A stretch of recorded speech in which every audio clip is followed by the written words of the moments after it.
Oh, you know what I love? Sports. Love sports. Sports. When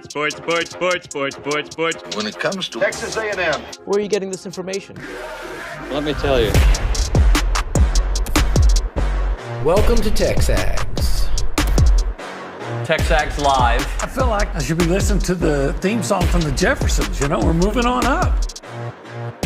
We will develop men, we will graduate players, and we will win championships on the field. The best way for us to win is to do it together. He is a guy that has gotten better and better and better. He's just got that dog in him. This one's special. The 12th man this past week was unbelievable. And this is a real program. It's not fake. This is a real place. And if you want to be really good at football, this is a really good place to be. You know, if I'm betting on anybody, it's the Aggies.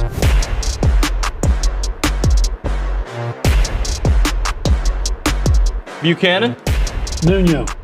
Good top of the morning to you. Okay, top of the morning to you. Can you say top of the morning without it sounding Irish? I don't know. I can say, I'm terrible in accents. You know, top of the morning to you. You know, it's about. Your teeth were really interesting when that's you did about the best which is odd, you know, since my heritage. You know, Buchanan's Scotch-Irish, but no, never been able to pull it off. Well, hey, just in case you didn't know or the folks out there didn't know, it's TexAgs Live. We're presented by David Gardner's Jewelers. We're in the Rollo Insurance Studio. It is the Go Hour presented by the Warehouse at CC Creations.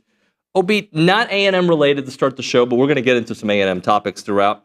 But little March Madness, Sweet 16. We got 4 teams going to the Elite Eight, and we had some incredible games. Did you catch any of the Arkansas Tech game? About the first half, and then I was tired. I turned it off. I said, I'm going to have to look it up this morning. I got up this morning and saw Arkansas lost in overtime. Yeah. And they were up 16 with 10 minutes to go. Yeah, Darian Williams hit a 3, 9 seconds left to force the OT and to win it. So a couple things about that. I didn't see exactly how it played out, but I did see the play. But Coach Cal not calling a timeout, people are like really giving him a hard time for the way that game ended. I'm almost 50-50 when it comes to calling a timeout, because I think sometimes if the offense knows they got to score, the defense is kind of scrambling. But I also recognize, hey, let's get a great play. Maybe throw an alley-oop towards the never mind. But he knows his team better than anybody. Yeah. So if he felt like with the defense scrambling, things like that, that was their best chance to score, I would be more, without having seen it the last 10 minutes, I would be more concerned and upset over how did you let them come back from a 16-point deficit in 10 minutes. Duke 100, Arizona 93. Cooper Flagg, phenomenal. Of course, 36, 7, and 3. He had 3 blocks in that game. He was just great. Duke shot 60% from the field, 58 from 3, 58%, and Arizona struggled to keep up in the second half. Yeah, you're gonna win. You said what, 58%? Mm-hmm. 60 and 58. Yep. You're going to win. Lose that game. You're not going to lose that. And if you do, your defense needs some major overhauling. And yet, Arizona was in the game. Yeah. Well, it kind of changed when Cooper Flagg hit a 3 at the half. They were only up 3, and he had hit a buzzer beater, so it put him up 6. And I just think that's a momentum killer for one team, and keep it going for the other. Yeah, I think Arizona's a pretty good team. Mm-hmm. I don't know where I would rate them among the Sweet 16. Yep. But I'd say they're probably the 13th best team or something like that. So it'll be interesting to see what that does. Does the best team in the country struggle to stop Arizona's defense? Arizona scored 93 points. Yeah. I know a lot of people think that Duke's the best team in the country. I wonder. They looked like the best team in the country last night. For one game, looked like Alabama. Alabama, how about that? Mark Sears, 34 points, 8 assists, 10 of 16 from the three-point line. 10, that's right, 10. The team hit a record-breaking 25 threes. Obi, do the math for me. 25 times 3 equals? 75. 75 of Alabama's 113 points from beyond the arc. It's amazing how good you can be if you can shoot from three-point range. Gosh. And if you could offensive rebound the few that you miss? when they're on, they are a juggernaut, and obviously last night they were on. They hit their 22nd three-pointer with 7:41 left in the game. Right. I mean, it was an onslaught. Yeah. It was a siege. It was a blitzkrieg of three-pointers. A blitzkrieg. I like that term. This one was interesting because there is a little bit of fallout afterwards. Florida beats Maryland. Florida 87, Maryland 71. Will Richards 15 points, 16 rebounds. Florida had 17 turnovers in that game. Yeah, didn't play well. And their big guy, Alex Condon, missed a major part of that game. I would say, I'm guessing, but he played, it looked, when I was watching, he played less than 20 minutes, I would guess, because he rolled his ankle. Came back in. I think he only played 4 minutes in the first half after rolling his ankle. Came back in and played okay, but wasn't as good as he typically is. So if you can go out and beat Maryland by 16, committing 17 turnovers, and one of your top players hardly playing. Yep. Florida's dangerous. Well, and now Maryland may be looking for a new head coach. There are reports out that Villanova is going to offer their head coach, Kevin, his last name escapes me for a minute, if Nick wants to jump in there with the last name, Kevin, something with a C, that Villanova has offered him a job. And also Maryland has offered him an extension. Either way, he's going to be one of the top paid coaches in the country. I don't know how things work up in the Kevin Willard. I don't know how things are working out in the East, in the Northeast, and things like that. I do wonder, though, why a private school, and I know Villanova has a great history. Okay, I get that, but I wonder why a private school in the Big East would be a better job than a state school in the Big Ten. Yeah. Huh. I mean, if it was Rutgers, I get it. I don't know if you heard Kevin Willard's press conference afterwards, but I thought he handled this like a G. Like it was very eloquent. It didn't feel like a hoodwink, like I'm leaving, see ya. It was more like, hey, here's my situation. The AD that hired me is gone. I don't know the direction of the program. I'm not saying I'm leaving, but I got questions, right? But it was actually very, like, it seemed sincere. I don't know the dude. It seemed sincere to me, like, I'm going to weigh things with my family. I'm going to evaluate, and we'll see. As well he should. And I guess he's putting it on Maryland to say, hey, give me a reason to stay. Right. And giving a reason to stay, to me, doesn't necessarily sound it's just financial. Give me a contract extension. And let me know what the direction of this program, what NIL is going to look like, what we're going to look like, because I'm here under a different regime. Right. So, and games today. You're interested in games today? Yeah, of course I am. Ole Miss, Michigan State. I think that could be closer than maybe some think. Yep. I bet you Michigan State is a 5-point favorite. I'm betting. And I would bet that all the talking heads are going to pick Michigan State. And it just depends on the day for Ole Miss. Kentucky, Tennessee. I'm interested. Kentucky's already beat them twice, if I'm not mistaken. So I'd like to see Tennessee win. When you lived in Tennessee and you have friends in Tennessee, you learn not to like Kentucky. Yeah. I'm very interested in this game for multiple reasons. The biggest reason is Michigan beat A&M, and I'd like to see them beat Auburn. I'd like to see it. I personally think Auburn beats them by double digits. Yeah. Purdue, Houston. I think Houston wins by double digits. Yeah. Exciting. It was a good start to the Sweet 16. A&M beats Michigan if they just make some shots. A couple. And a couple more. And I think, I know that Auburn has more size than A&M to deal with the size that Michigan had. Yeah, with Broome and Cardwell. Yeah. Those are two big guys. So I think they're going to deal with Michigan's size better, and they are typically more reliable outside shooters than A&M. Yep. I'm talking about Auburn, of course. And it's a casual Friday here. I did a casual Tuesday. Today I'm doing a casual Friday. Yeah, I'm kind of having a casual life. Well, I mean, that's how you roll. No, actually, I've told you this before. When I first came to TexAgs, I wore a button-down shirt and a tie every day, slacks. And then it became pretty clear. That's not what we do here. That's not the TexAgs culture. In a week, will have several wardrobe changes. Like, I'll go really... What's that TV background? Yeah, I'll go really nice one day. And today I'll wear some sweats and a T-shirt, but there's a reason for it, OB. All right, tell me. On Tuesday, I wore a T-shirt, and I supported my sons, Christian and Cruz, in their A&M Consolidated Soccer playoff game. The victorious Tigers. Team, right? They played against a very good Galveston ball team, and they beat them 5-0, right? So they moved on to the playoffs. They're taking on Eastview later on today. Eastview? Yeah, I think it's Eastview. Where's They're from at? Georgetown.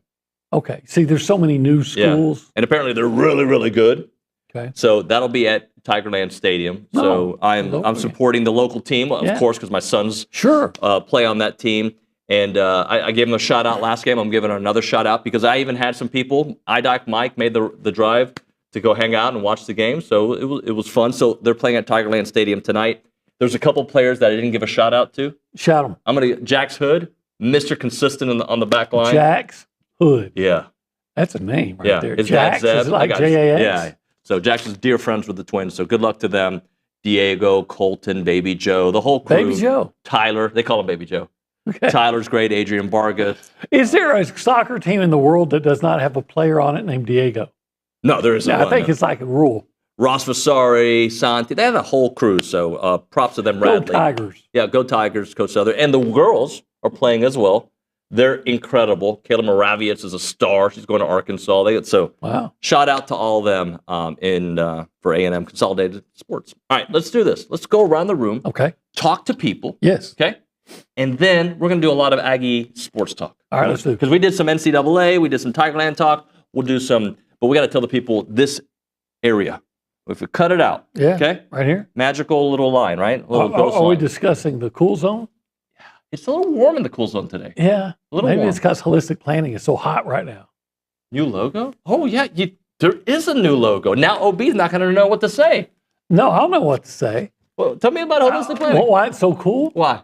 Well, because the holistic planning cool zone is cool because holistic planning can help you with so many cool things that'll help you make your money and keep your money. Like they're going to help you with investments. They're going to help you with your taxes. It keeps getting closer and closer. We're only a couple of weeks out from tax time. And then they're also going to help you with your estate planning. And part of that estate planning is back to investments. And among those investments, if you're so inclined, I'm inclined, is you can invest in pro sports. And there's a way to do it. Mine like a steel trap. Okay. That's rusted. Here's a trivia question. I bet you don't know the website. Yeah, I do know it. Oh, really? Yes. Investinsports.com? No. No, investinsports.net? No. I really thought you had it. Investinprosports.com. Prosports.com. Yeah, that was funny. I didn't mean to put you on the spot. I actually thought you knew it. I did too. I forgot the pro part. Let's go behind the glass. Nick Savage is there. What's up, Sav? Howdy, good morning, y'all. How are you, buddy? I'm good. Astros actually won yesterday. Did you see any of that game, David? Remember how we talked about the most frustrating things in sports and relievers coming in? Yeah. And I mentioned a certain player. Well, that certain player got the ninth inning yesterday and almost blew the game. But anyways, it's a good day. Like I said, the Astros won. I want to say shout out to Matthew Dawson's March Madness, his college basketball model, 4-0 yesterday. You would have made some money, bro. Yeah, some people actually did, throw together some parlays and did pretty well. So I'd go check out March Madness if you're looking for a little Friday action. When Texas finally does the right thing and approves gambling, casino gambling, sports books, someday we're going to see Matthew Dawson's head on a billboard. Say, something about... You want money? I got you, bro. Yeah, And you know what? Yesterday... Go to the mat. He was working with my sons on physics. The guy does everything. He's a genius. He is a genius. What he did not get in physical stature, he overly compensated with mental brilliance. I've never noticed his height, but I will say... Well, it's easy to overlook. I will say he can't be that smart if he wants to work in sports. I'm just saying. There's very few that actually get rich that aren't players in sports, and he might be one of them. Play on. I told him, I called him Matthew the Greek. He had no idea what I was referring to. And I knew he wouldn't. Then I had to explain that there was a guy named Jimmy the Greek that was a great, well-known gambler, yada, yada, yada. Well, he's like, okay, whatever. Didn't he get in trouble in 2020? Yeah. Was that 2020? One of those shows, right? Well, what he did was he explained why, in his opinion, why black athletes were so athletic. I remember the controversy behind that. Let's go to the Angry Elephant News and Social Center. Maria Griglione. Good morning. Hey there. She might be a genius too. Really? I mean, I don't know you that well, so you could be. Why? Let's see. 7 times 7. Go. 49. There you go. She's genius. Yeah. 3 times 3 times 2. 3 times 3 times 2 would be 18. 24. Oh gosh. Let's move on. 18. Anyways. Hey there. Hey. Slay girl. Okay. Anyways, Texas A&M track and field opened the outdoor season with a dominant meet. They won 18 events last weekend, including 14 on the final day. The Aggies were led by the women's 4x100 meter relay team. Cameron Dixon won the 100 meter, Kennedy Wade secured the 200 meter, and Blake Holland also won the men's 200 meter. The Aggies middle distance group also swept the 800 meter and the 1500 meter. After opening week's action, the Aggies have 6 members of the team ranked in the top 10 nationally with their respected events. And Texas A&M track and field continues this week as they split travels between the Raleigh Relays in North Carolina and the Battle on the Bayou in Louisiana, with events starting today at 10:30. Excellent stuff. You have anything else you want to provide? Yeah, sure. The number 12 Texas A&M men's tennis concluded a perfect 2-0 weekend on the road with a sweep against Ole Miss 4-0 on Sunday, and the Aggies also knocked off the Vanderbilt Commodores 4-3 in Nashville on Friday. All right. Very good stuff, Maria. Thank you very much. All right, Olin. All right. Every once in a while I do one of these. Like sometimes we make 1775 like a fun game, right? We're brass tacks. We're just going to be very straight up with this is what you get. Take it or leave it. Well, I'd rather take it because I would rather take myself over to towards Snook, but not in Snook. Just on the way. Just on the way. Yeah. It's like when you're in Houston and there's a sign that says Dallas. You're not really going to Dallas. It's just so you know directionally. It'd be like the Woodlands. Yes. Right? Yeah, you're correct. So you're heading that way. Over on the left, you're going to see 1775. I would take my car right in there, my truck, and then I would, take my lunch break there, and I would say, "Hey, can I get some of that succulent brisket?" Yeah. And I think you would use that word too. I don't order it without saying that. I would order some of that jalapeno cheese sausage, and of course, at least one pork rib, at least. And give me you got to do 2, but I probably do 3. Right. Yeah. And then, especially if you're buying, and then I would get some of the queso mac and cheese. Yeah. And a big Coke Zero. That just sounds like honestly life. That's the way it should be every day. That's the way it should be. Yeah. But they're only open Thursday through Saturday, which means you better go. You can take yourself over there today. Yeah, you can. You can take your friend there. You can take several friends there. It is open Thursday through Saturday, 11 a.m. until they're sold out. Online ordering turns off at 10 a.m. 8203 Raymond Stosser Parkway in College Station, 979-492-6241. It is 1775txbbq.com.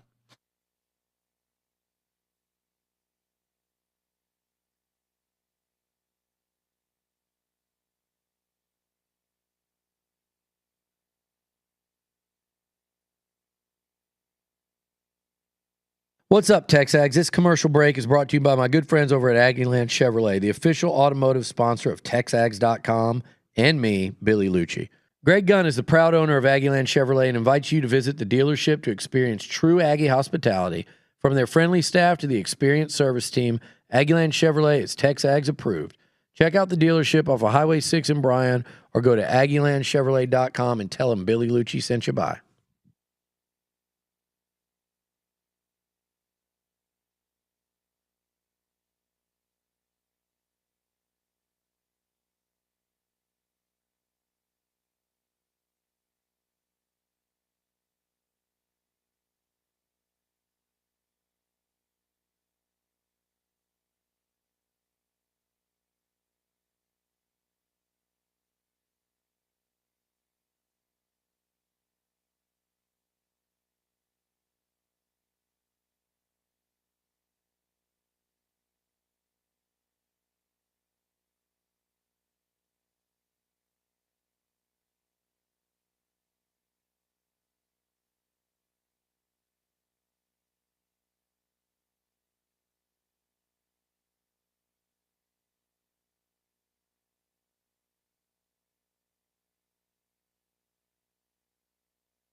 And we're back. TexAgs Live, presented by David Gardner's Jewelers Rollo Insurance Studio. The Go Hour, presented by the Warehouse at CC Creations. He's Olin. I am.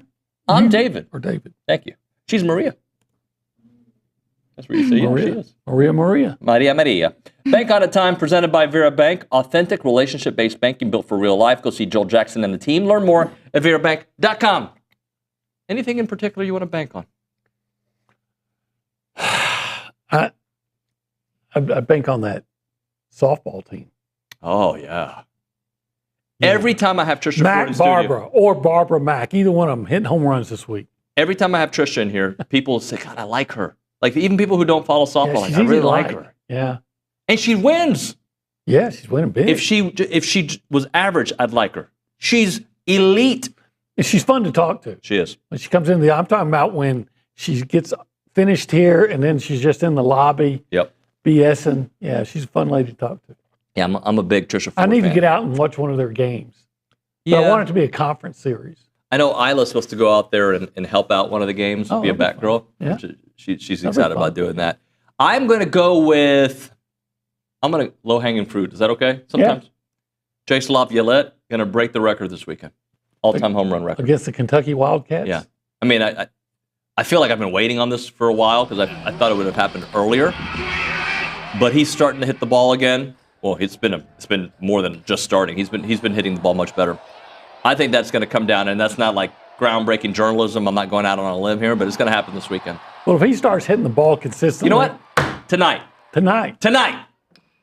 Where's that game? Is it, And by the way, is it up in Lexington? I don't No, know. it's here. It's here. Okay, I'm sorry. I didn't see the schedule. Yeah, it's here. And you know what else? What?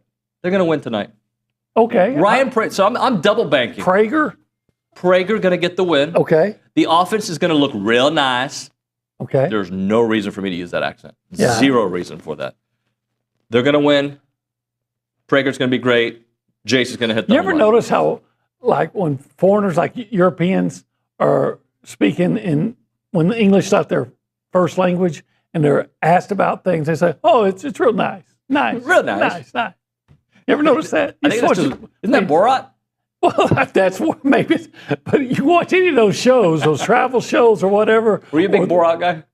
I thought it was pretty hilarious. Yeah, I thought Borat was pretty good. The face the lady made when he brought the plastic bag. Did you like Tom Green? No. No, I liked him. I did. I mean, no. Some was humorous, but not overly, Okay, so before we hit a break, I want to do a little NBA thing. Okay? You're laughing. I remember my wife and mother-in-law, when we lived in Tennessee, and we had upstairs, downstairs, they're watching TV, Borat upstairs, and I could hear them just roaring in laughter. Borat, he's great. And I'm not going to mention the prank he put on a coach from the state, but it had me rolling. Okay. I'll just say that. I'll tell you at the break. It was funny. All right, let's do this NBA thing. Okay. The only reason, look, very rarely do we talk NBA here. If there's an Aggie doing something in the NBA, the Luka trade, obviously, sometimes the finals, right, when there's Aggies involved. But this particular sequence of events last night, did you see the way the Lakers-Bulls game ended yesterday? I didn't. Okay, I think we have that right here. Look at this. Bulls are down 5. Okay, the Bulls are down 5. 12 seconds left. Let's take a look at this. Okay. There's a beautiful play that is inbounded. I should tell you who hit the into three. The corner. Boom. Fan. Okay, now I want you to pay 2-point attention to LeBron. Look at this real good pass from LeBron. Oh, I'm sorry, best player of all time. Boom. 3. Now they're up 1 within 3 seconds. Okay. But hold on, there's more. There's For more. $3.99, you get more. So the Lakers say, we're playing this game all day long. Yeah, so they're going to go score. Well, maybe. Let's see what happens. Here's the Lakers trying to score. 6 seconds left. They take it to the cup, and they take the lead. Okay. But wait, there's more. For $5.99, look at the way it ends. 3, 2, 1, half-court shot. Over. Man, how about that?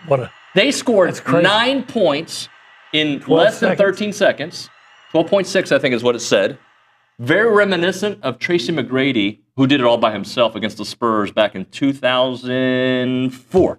That doesn't impress me. I was in Oklahoma City when A&M came back to 13 down with 32 seconds. But that was pretty remarkable. Half-court shot to win like that with all that had to go. So I wanted to show that. I thought it was that was an amazing comeback. Yeah, amazing comeback. Again, I was watching while I was awake. I was watching the Sweet 16. Yep. And then fell asleep during the Arkansas game. Yep. All right, we'll do this. We will hit a break. When we come back, we're going to talk Texas A&M football spring camp. All right, Okay? let's do it. We're going to do it in a deep voice. We're doing a I movie like talking commercial. about A&M football. I do too. Moment for Caldwell Country Chevrolet. You can find them on Highway 21 in Caldwell and online at caldwellcountrychevrolet.com. If you're looking for a new vehicle, Caldwell Country Chevrolet. If you're not looking for a new vehicle, when you're ready, Caldwell Country Chevrolet. If you've got kids that are going to start driving, hopefully they're at least 16 years old, look at Caldwell Country Chevrolet. They got all the best deals, pricing, customer service, and they have a huge selection of vehicles. If you're looking for trucks, they've got a wide selection of all types of trucks. They're a really good place to go for trucks.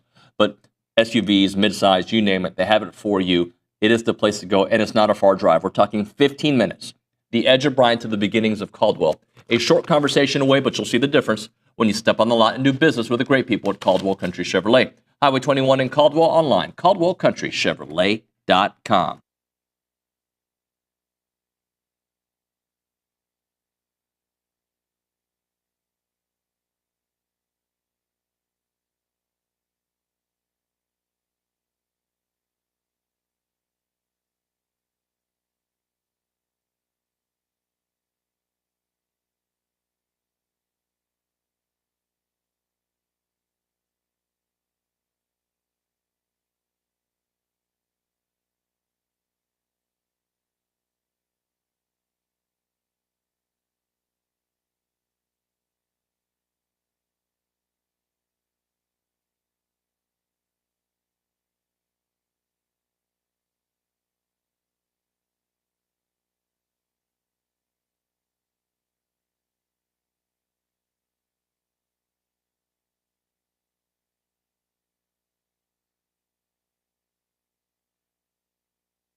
All right, we're back here on TexAgs Live. We're presented by David Gardner Schulers in the Rollo Insurance Studio. Go Hour, presented by the Warehouse at CC Creations. He's OB, I'm David.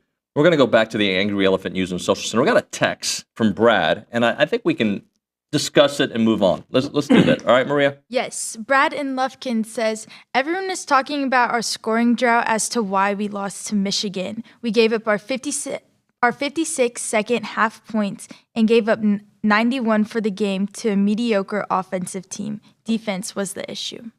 How about both can be the issue? Both was the issue.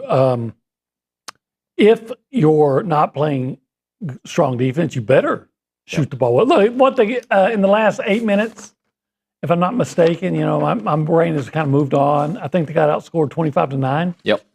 To me, that's a failure on both ends. I agree.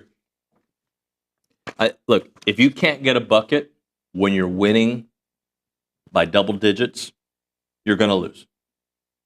Right. You had a 10-point lead with 13 minutes and left. so you can say, well, you should have played better defense. You should. You're right. You're right. You're right. Or you better score. And you didn't have to match them in points. You just had to score more. One more than So look, when we talk about everything, right, there's typically not one only answer, right? Mm-hmm. There are several answers. You could talk about shooting too many threes. You can talk about the scoring drought. You can talk about not being able to block the middle. You can talk about not going to Pharrell Payne. But I think one of the things that stands out to me is droughts. These prolonged scoring droughts are not uncommon. Yeah. And it happened at the absolute worst time because, like you said, you had one time had a 10-point lead, and then you even looked like maybe you staved off a Michigan rally when Wade Taylor hits that three that gives you the 4-point lead with 7:58 to go. You go into the next to last ATO, and you're thinking, hey, maybe that stabilized things and they're going to come together, but that wasn't the case.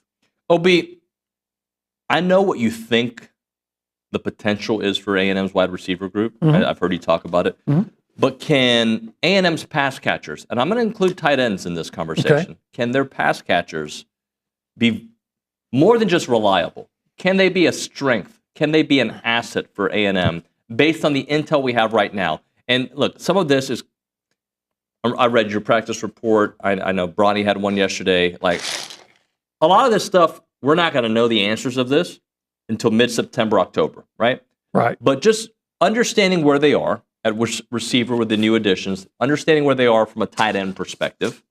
They brought in some guys that can block for sure. Yeah. Can some of those guys become, can Theo take a big step as the most veteran guy in the group, or at least at A&M, I should say? What do you think? Yeah, I thought Theo, we all saw him with the touchdown catch against Florida, and then I think he had one the very next week. Was that Arkansas? That was Arkansas. Seems like he had 2 touchdowns in 2 weeks. And then it got quiet after that. Yeah, and then he had a big drop, costly drop against Auburn. But he showed that he can be a receiver. He wasn't as consistent a receiver as Trey Watson was, and it's not like Trey was lighting things up, but he was pretty good. Yeah. But guys can get better. It's one of those things. I got to see it to say that they're going to be any more productive than they were last year. Yep. Hopefully. I did see the big kid from Nebraska, Burtker? Nate Burtker. Burtker, yeah. He, look, they're running against air, right? But he's got all of his momentum going to his right. The ball's thrown behind him. He reaches back with his left hand and was able to make the catch. Now, what does that tell me? Nothing, except, hey, the guy's got some pretty good hands. Yeah. Now, can he do that with, the bullets flying around him? Sure. We'll see. But, you see the basic ability there.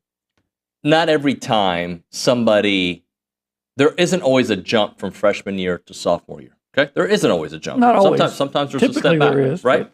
Sometimes there's a step back or just, but what we saw from Craver at the wide receiver spot at Mississippi State. Looked good to me. That version of him here, that version looks really good. Here's what I'm looking for. Hey, would you take this? 71 from anybody, 71 catches, 800 39 yards and 10 touchdowns for an average of 11.8, almost 12 yards a Whose catch. numbers are those? Would you take that? Yeah. That's that's KC Concepcion in 2023 at North Carolina State. That was his 23. His 24 wasn't as good. It wasn't as good, but sometimes There was who a was their different quarterback, quarterbacks and all right. those kind. But Yes, I'll take that but right that now. shows you what this guy's capable of. I can't remember when's the last time the Aggies had a 1,000-yard receiver. Christian Kirk, Josh Probably. Reynolds. And I think KC Concepcion gives you at least a chance for a guy to be a 1,000-yard receiver. Yeah. You know, not as big as maybe some we've seen, but he looks good. He looks like he's very agile and quick. So give me those numbers again. All right. In Just do 23. one at a time, okay? 71 catches, 71 catches. For A&M last year, their top receiver had 39, 39 catches. Yeah, That's Noah Thomas. Noah Thomas. Okay, yards. 839. Our top wide receiver in yards last year was Noah Thomas, 500. 574. Okay. Average was a little bit lower than Noah. What was the average? 11.8. Noah was a 14. Well, the more times you catch the ball, a Yep, lot of times yep. your average goes down. It's kind of like How many touchdowns did he have? 10. Noah had 8. So What was his long? Does it have that? I could look it You up. don't have to. No, I was just because my stats were showing that. Sounds great to me. Yeah. So I mean, that's the kind of ability this young man has.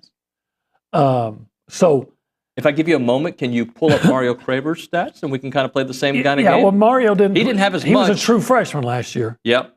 But I'm curious what his long was Okay. and his touchdowns. And again, I think he had a really nice game against Texas. I know he had a nice game against A&M. I'm curious a little bit more about Mario well, Craver. I've got his stuff up right now. Okay. He had 17 catches for 368 yards. That's 21.6 yards a catch and 3 touchdowns.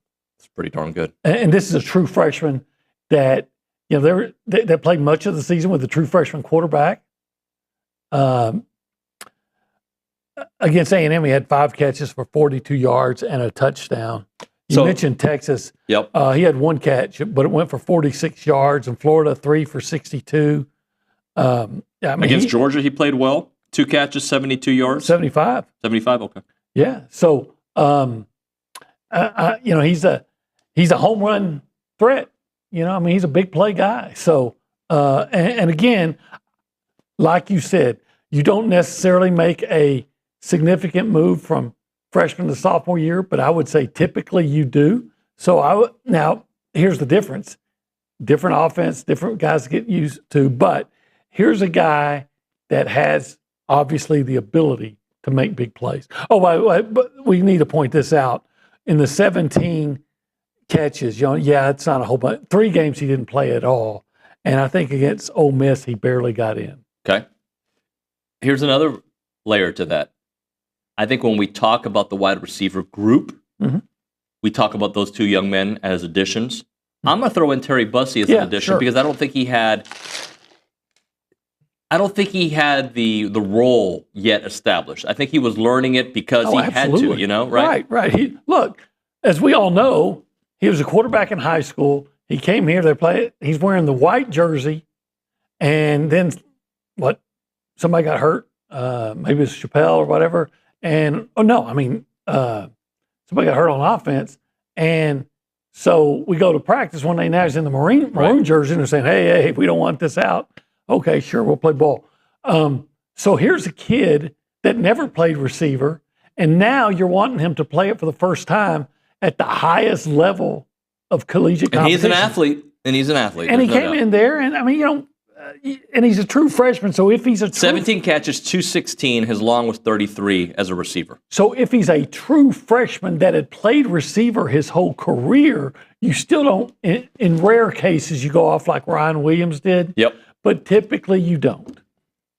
And in his situation, I think he, you know, you got a glimpse of what he can be. Yep. I'm looking at Anais Smith's freshman year. Yeah. Okay.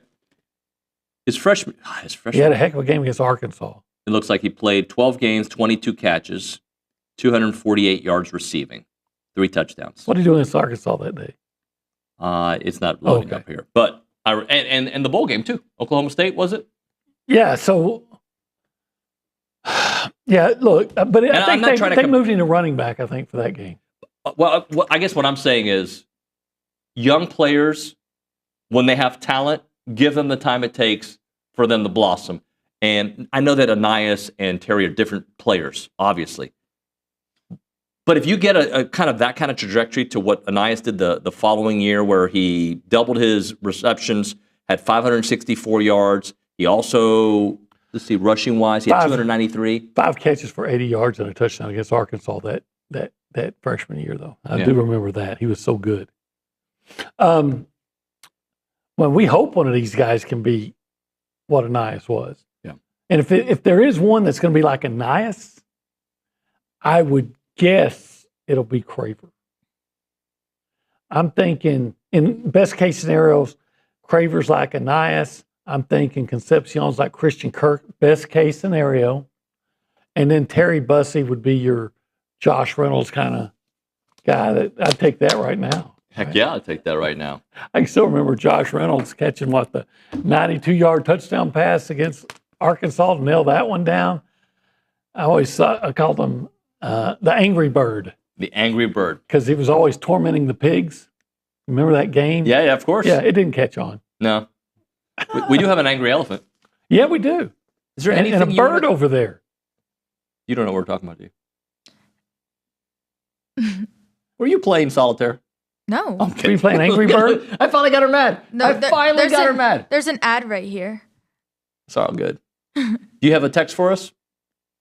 No text. Okay. All good. But I do have. Tell me what you have. I do have some softball this weekend. The number 5 Texas A&M softball team is set to host a non-conference 3-game set against LMU beginning today at 6 p.m. at Davis Diamond.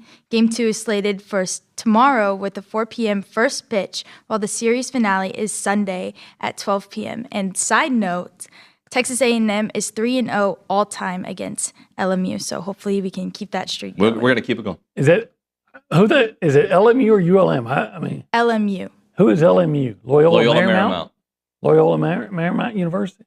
Yes. Okay. It is Loyola. Yep. Let's do this. Let's hit a break because we're going to probably have some of that in Around Aggieland coming up next. Right now, Chance McClain, he's my buddy. He does heritage films. He's not just a filmmaker. He's a storyteller. He's done so many cool events in his life, from Broadway musicals, red carpet events in L.A., started a radio station.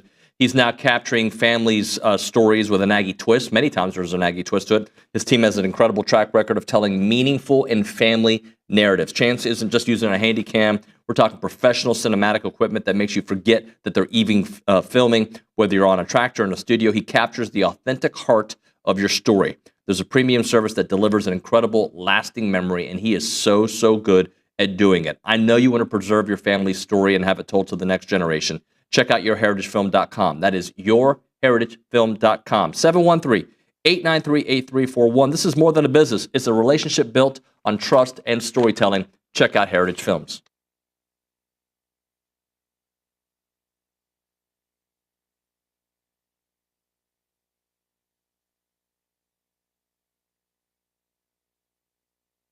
Let's talk a little Snaps clothing. David Nuño here, and I love wearing Snaps clothing everywhere. I've got the flannel on right now. You've seen me in the Tailgater collection with the A&M gear. It is fantastic. If you see me around town with my sons, Christian and Cruz, they've got a bunch of Snaps gear. When they have big games for Consol, they wear nice clothes, so they wear their Snap stuff. And I'm telling you, with baseball season here, let's all kind of go looking stylish and fit to the games there at Olson wearing the Snaps clothing.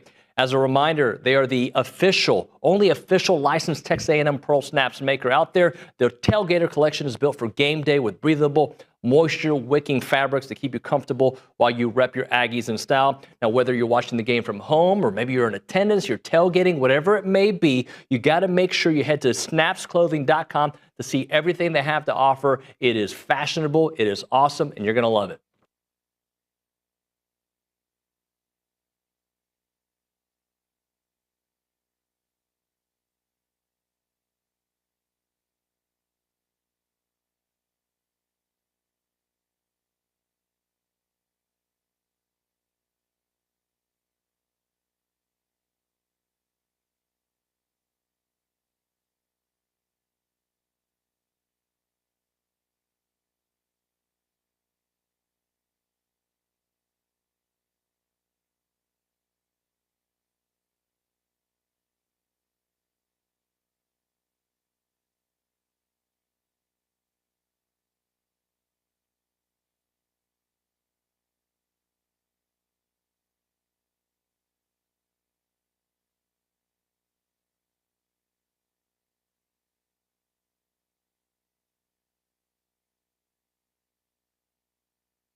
The Neon Moon. That's where you could find Olin Buchanan on a Friday night back in the 70s. Yeah. I wonder if it's still there. Neon Moon was probably the 80s country bar. It would have been 90s, early 90s. Early 90s. Okay. It was a country bar in Tyler. Okay. Hey, it's time for Around Aggieland, presented by Normandy State Bank.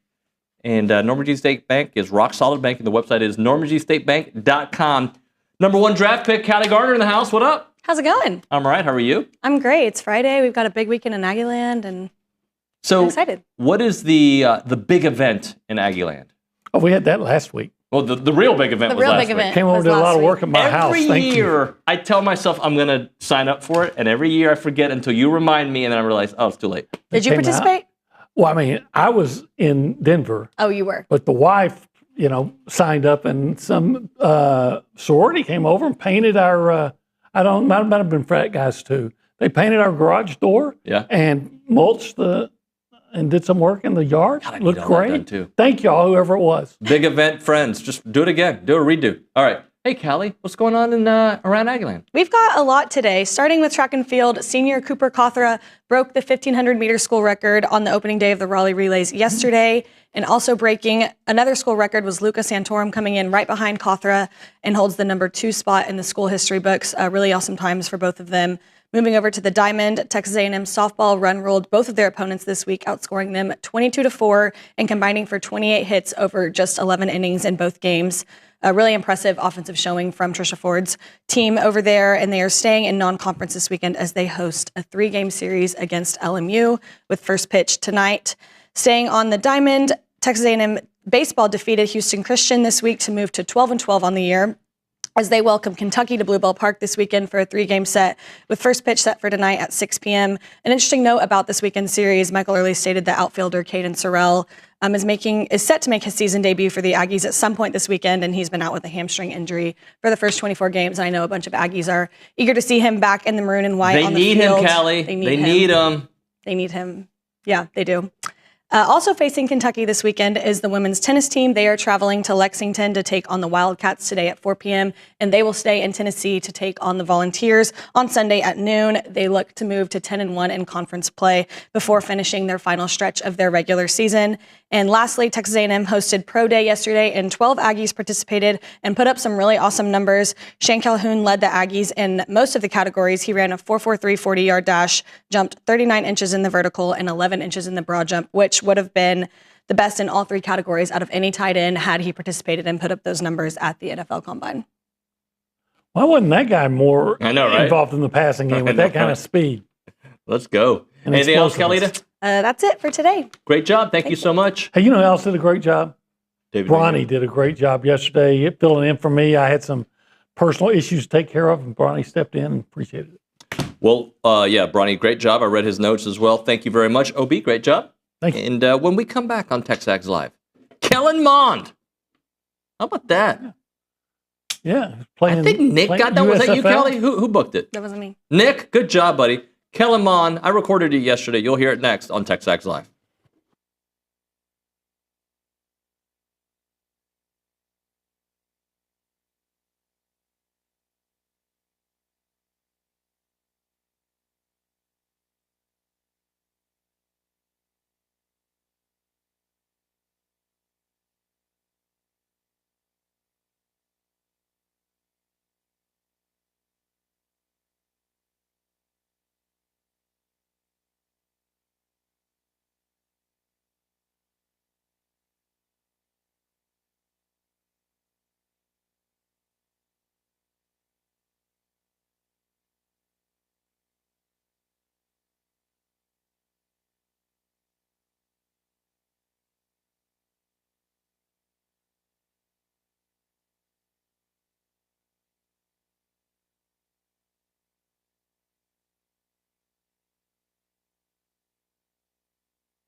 Hello, everyone. Welcome into TexAgs Live, presented by David Gardner's Jewelers in the Rollo Insurance Studio.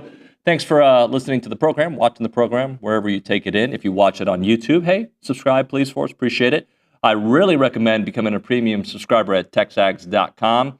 It's just the place to go, and we got breaking news, we got breakdowns way before you get it out on Twitter or anywhere else. So I highly suggest you become a premium subscriber at TexAgs.com.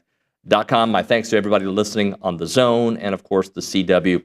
I want you guys to get ready for the ultimate culinary showdown, the Pantry to Plate Chef Challenge, benefiting the Brazos Valley Food Bank. That's happening on April the 10th from 6 to 8 p.m. at the Texas A&M Hotel and Conference Center. I want you to watch local chefs Blake Zeitman of Zeitman's Deli, Irma Barrera, I have to do the accent, from Taquero Mucho, and Tanner Perdrum of the Wild Garlic. Turn everyday pantry staples into gourmet masterpieces live and under pressure. Celebrity judges Charlie Stover and Shane McCoffey, and KBTX's Carla Castillo and Alex Egan are going to be your hosts. High energy event packed with fun and flavor. Enjoy gourmet bites and beers and wine and the chance to shake things up, bid to sabotage a chef and upgrade their ingredients, or vote for your favorite to win the People's Choice Award. Can't make it on the night of? Donate online and support your favorite chef from anywhere. Join us for a hunger-free Brazos Valley. Get your tickets now at bvfb.org/pantry-plate-chef-challenge-2025. All right, as I mentioned, Kellen Mond got the starting job with the San Antonio Brahmas. They start this weekend. Had an awesome conversation with him yesterday. I want you guys to hear it for the first time now. And a couple things to take away from that conversation. He still pays a lot of attention to Aggie football. Has some nice things to say about Marcel Reed and about developing as a quarterback. He has not played in a full football game since 2020. It's 2025, folks, so he's looking forward to this weekend. Check it out. Welcome back to TexAgs Live, presented by David Gardner's Jewelers, Rollo Insurance Studio. Let's go straight to the Buppies Catering Hotline, joined by an Aggie legend, Kellen Mond, on the program. What's up, Kellen? We're doing. Appreciate you for having me on. Thanks, man. So let's talk a little bit about it. Talk to me about San Antonio, life with the Brahmas, and how you ended up there. It's really been amazing. I had a conversation with Mark Lillibridge back in probably October, and I ended up signing to the Brahmas probably maybe in November or something. So, we've only added talent. We got a lot of talent on the team, and, we've had 14 training camp days of practice, and then now we've had a really good week of practice. So, got one more today, and then we'll probably have a walkthrough and get ready for Saturday's game.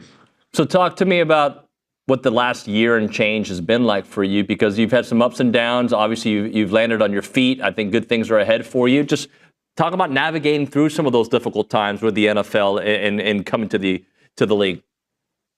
Yeah, I think there's always adverse situations, and, I always talk back to my high school career where things started off really rocky and then ended up being a really good player, one of the top quarterbacks in the country. Obviously, things started off rocky at Texas A&M, ended up number 4 team in the country, my last year. And so, it's just, especially in this league, whether UFL or NFL, certain things may not work out. But, I'm blessed to be in the position that I'm in. I've had, like I said, a really good week of practice. They made me the starter last week. So, it's only been up from there. And we're looking to show what type of offense we can have and what type of team we can have. How much better of a quarterback are you now than maybe when you first came into the league? Way better quarterback. I think fundamentally you're able to change certain things. And I think just even from an intelligence level, just understanding of defenses and concepts, and really also your ability to learn, the amount of systems I've had to learn since being drafted in 21 is, over a handful easy. So yeah, it's just the ability to learn, and then you're just a lot more intelligent, especially when you come into this situation and now you're the starter. And you have the keys to the car, and you can go out and play with confidence, and you don't have to be afraid to make mistakes, or as if you're managing an offense. You have the keys, and the guys are looking at you to make plays. How much attention do you pay to some of your former teammates playing all around? You got some in the UFL, some in the NFL. Just paying attention to those guys. Anias just winning a Super Bowl. That was great to see. Yeah, I mean, I follow all of them on social media. You know, one of my IMG teammates just hit me up yesterday. You know, Dan Moore just got paid, so I mean, I stay in touch with everybody. I mean, it's amazing. All the guys that I played with, whether from high school to college or guys I've crossed paths with in the NFL, you know, finally getting their opportunity or you know, getting on a good situation on a good team. So I'm always rooting for those guys. You talked a little bit about the initial struggles at A&M and then obviously finishing on a high note. When you think back at your time at A&M, just kind of take me through the memories, the situations, and the growth. Yeah, man. Honestly, it was something different every year. You know, you start off really hot in 2018 when Jimbo makes me the starter, and then 2018 against Clemson. You know, I think I have probably 400 or 500 yards of offense, one of our best offensive games. And sometimes during that middle of the season, we would always hit a lull. You know, going into 2019, where I didn't think I had my best season. You know, we started off extremely well against Texas State and some of those guys, and then kind of hit another lull. And maybe didn't help that we played, you know, some like 4 of the top teams in the country, Georgia, LSU, Bama that year. But, you know, some of those games are kind of those games that get you over the hump. And so 2020, I think Florida had just happened to be that game for us where we did get over the hump. And then it just led to a lot more success. And then, you know, after that Florida game, I think we beat every team by more than 14 points. So sometimes it just takes that one win to kind of get you over the hump. And, you know, you got that confidence and everyone's just kind of rolling. Do you ever wonder why it didn't work for Jimbo? Because, I mean, I feel like every season there was a 1 or 2, 3 moments that it could have just changed the entire narrative. Unfortunately, it became multiple years of that. Yeah.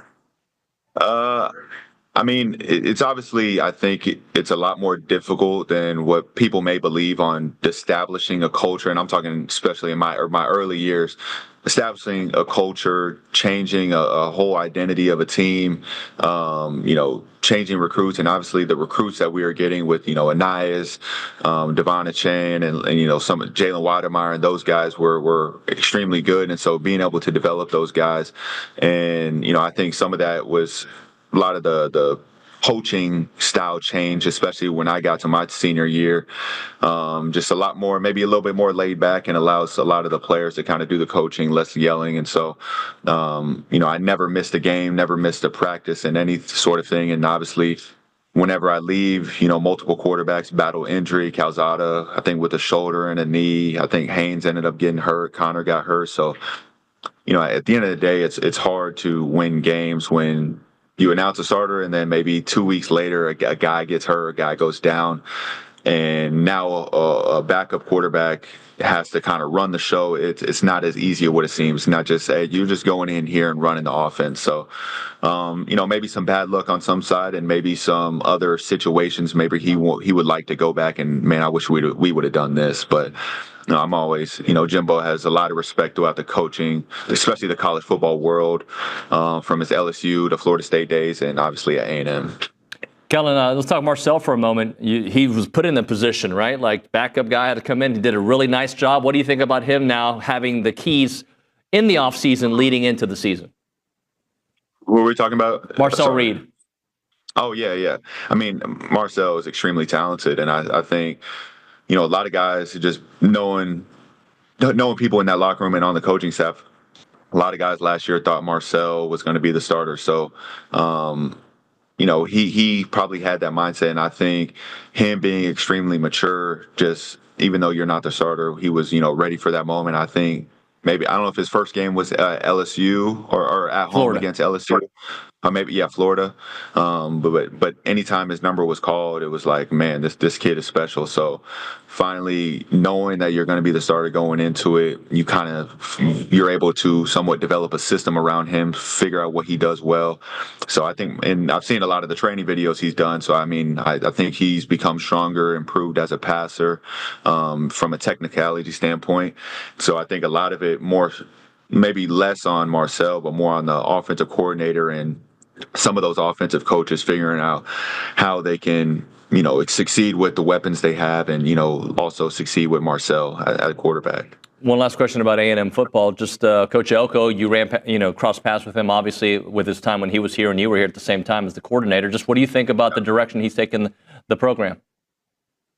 I mean, I think it's tremendous. Obviously, I was with Mike 3 years from 2018 to 2020. And, he has a lot of respect. And one of the reasons we obviously brought him back. And so I think he's done a really good job. And I think he's hard on the defensive guys. And, I think sometimes it's good. You see him calling out some of the defensive guys towards the end of the year. I think sometimes that's good. Like, it can't always be the coach. At the end of the day, the players go on the field. You maybe have a certain coverage, a certain play, and it's in the players' hands to go out and execute. And if you don't execute, they find replacements. So, it's all about putting a lot of onus on the players, and the players want that. Great players want that. And he's a great defensive coach, a great defensive mind, and he's also surrounded by a lot of great people. So, I only look forward to them to continue to elevate, and then obviously the offense and defense finding ways to kind of marry each other and be able to play a little bit together. When defense gets a big stop, offense, you got to take advantage and score. And then when offense, you score, defense get a good stop and, give us good field position back on offense. So it's just about playing together. And I think that's where the strides need to go for A&M to continue to get better. Kellen, last thing for you. Just how excited are you for the game this weekend, on another opportunity to start and just playing high-level football again? Yeah, I'm extremely excited. I think, I haven't played a full game since 2020 back in the Orange Bowl. So, that's what I'm excited about. I think it's a great opportunity. Week one of the training camp, was a good, intro, kind of get a feel for how the offenses ran, some of the terminology and reading guys' body language. Week two was really good. And then week three was just off the chain.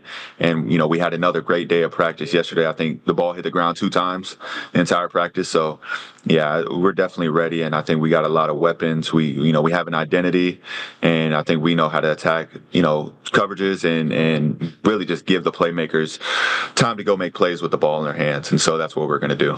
Kellen, appreciate the time, man. Thanks so much for making time, and we'll talk to you soon, all right? Good luck. Appreciate you. Good to see you. All right, Kellen Mond there on TexAgs Live. Let's do this. Let's, before we start the baseball bunch, let's get to text messages, thoughts, whatever else is happening in the world of the Angry Elephant News and Social Center. Griglione. Hello. Hey there. So in reference to Kellen Mond, we have a comment from Dave Branham. He's Dave and Edmond. He's been banned by every show in the Brazos Valley because he's a great guy that we love to ban. I've never banned him. I might do it today just to upset him. But he's actually our friend. We love Dave. Well, he says Mond is our last QB to start a season and finish it healthy. It is quite Don't remind me to think about. Okay, you want to go through this with me real quick? Yeah. Okay. You remember Kellen Mond or no? Were you even thinking about A&M in 2020? How old were you in 2020? I was 14. Okay, you probably weren't even thinking about college football. Okay. 2020 was a really good football year. 2020, A&M went 9-1. They won the Orange Bowl. They should have been in the playoffs. They finished 4th in the country. Sounds good? Actually, I think I do remember that because I remember watching one of the games at a church camp and everyone was freaking out. That's the best church ever. Go to that church forever. Okay? That church knows what's up.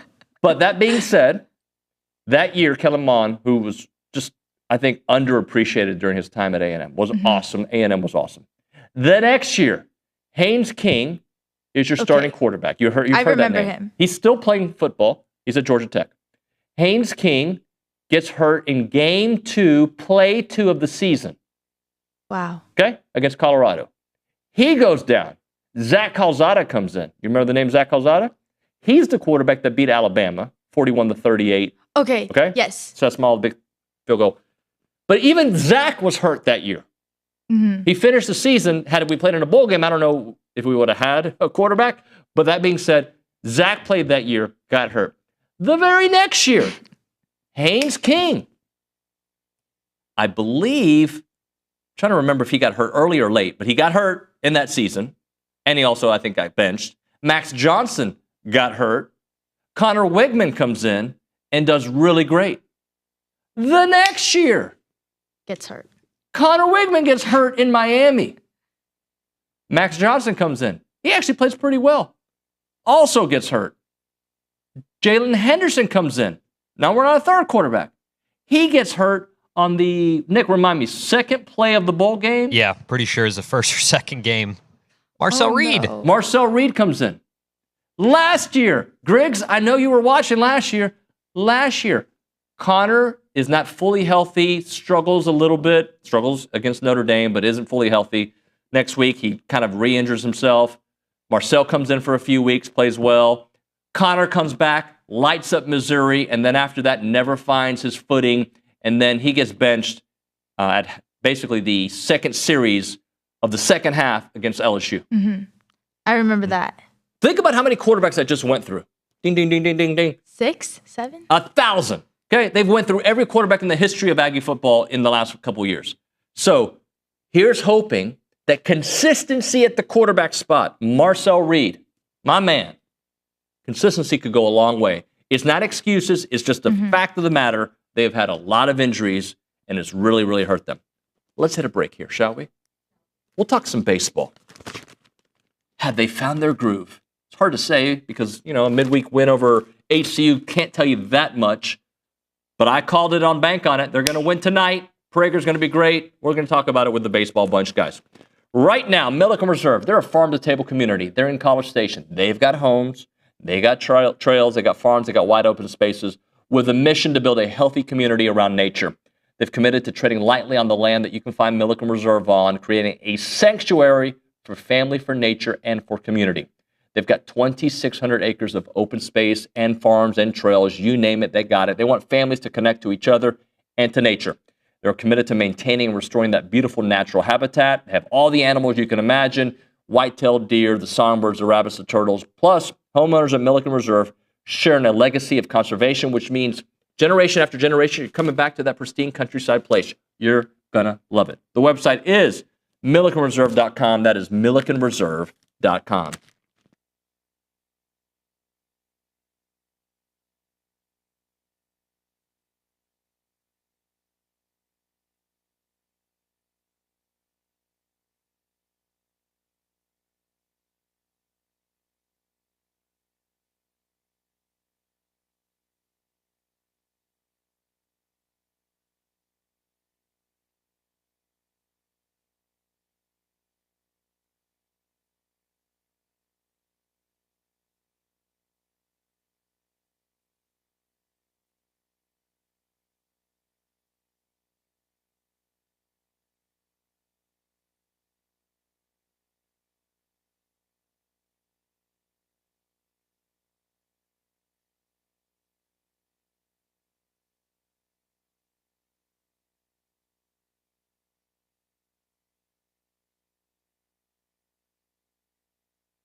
Welcome back in.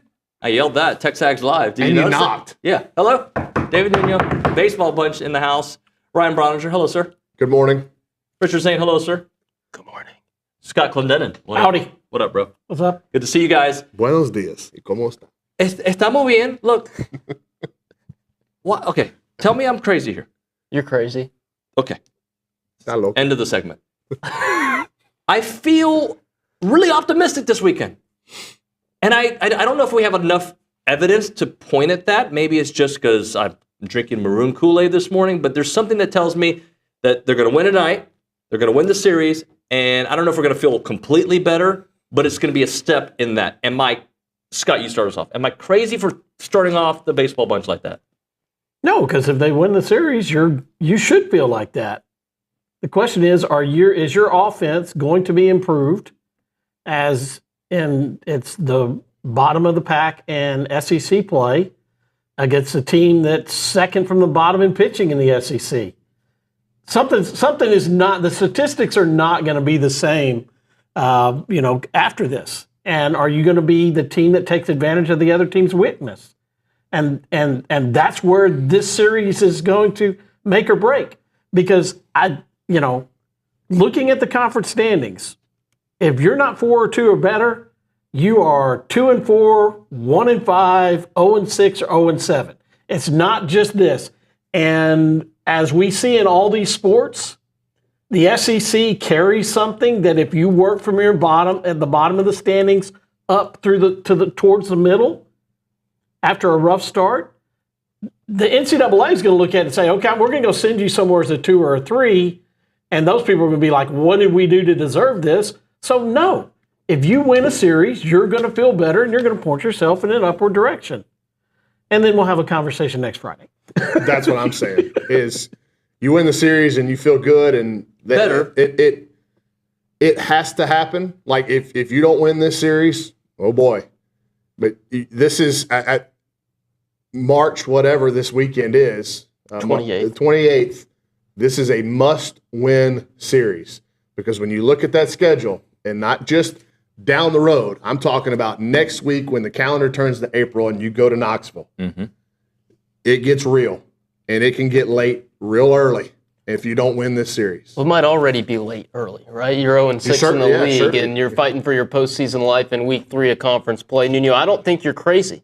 I like that you're no longer next year, Nuño. You're not even next week, Nuño. You're this week, Nuño, because it has to start now. On Friday, Nuño. Right? It has to start now. It has to start getting rolling in the right direction at home in front of your fans. It's like what we talked about yesterday, David. They need that exhale, that sigh of relief moment, and that hopefully that'll allow them to get on a roll. They showed progress on Tuesday night.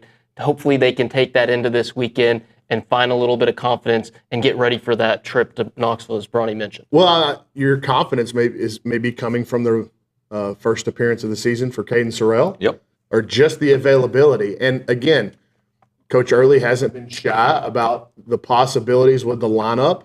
If Sorrell is going to DH, then I don't think Hayden Schott is going to come out of the lineup. I think he's going to play left field. So you have a one-legged man in left field.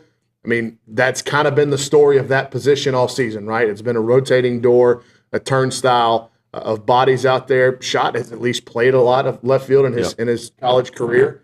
But I like the outing from Sawyer Farr out there on Tuesday night. He's a really good athlete and ran around probably better than a lot of the other options that they've had. But yeah, this thing is going to come down to Scott's point to start this is like, can you get off the mat offensively? And it doesn't mean that you've got to go score 10 runs a game. But are you better with 2 strikes? Are you better in 2-0 and 3-1 counts? Are your swing decisions in those counts correct?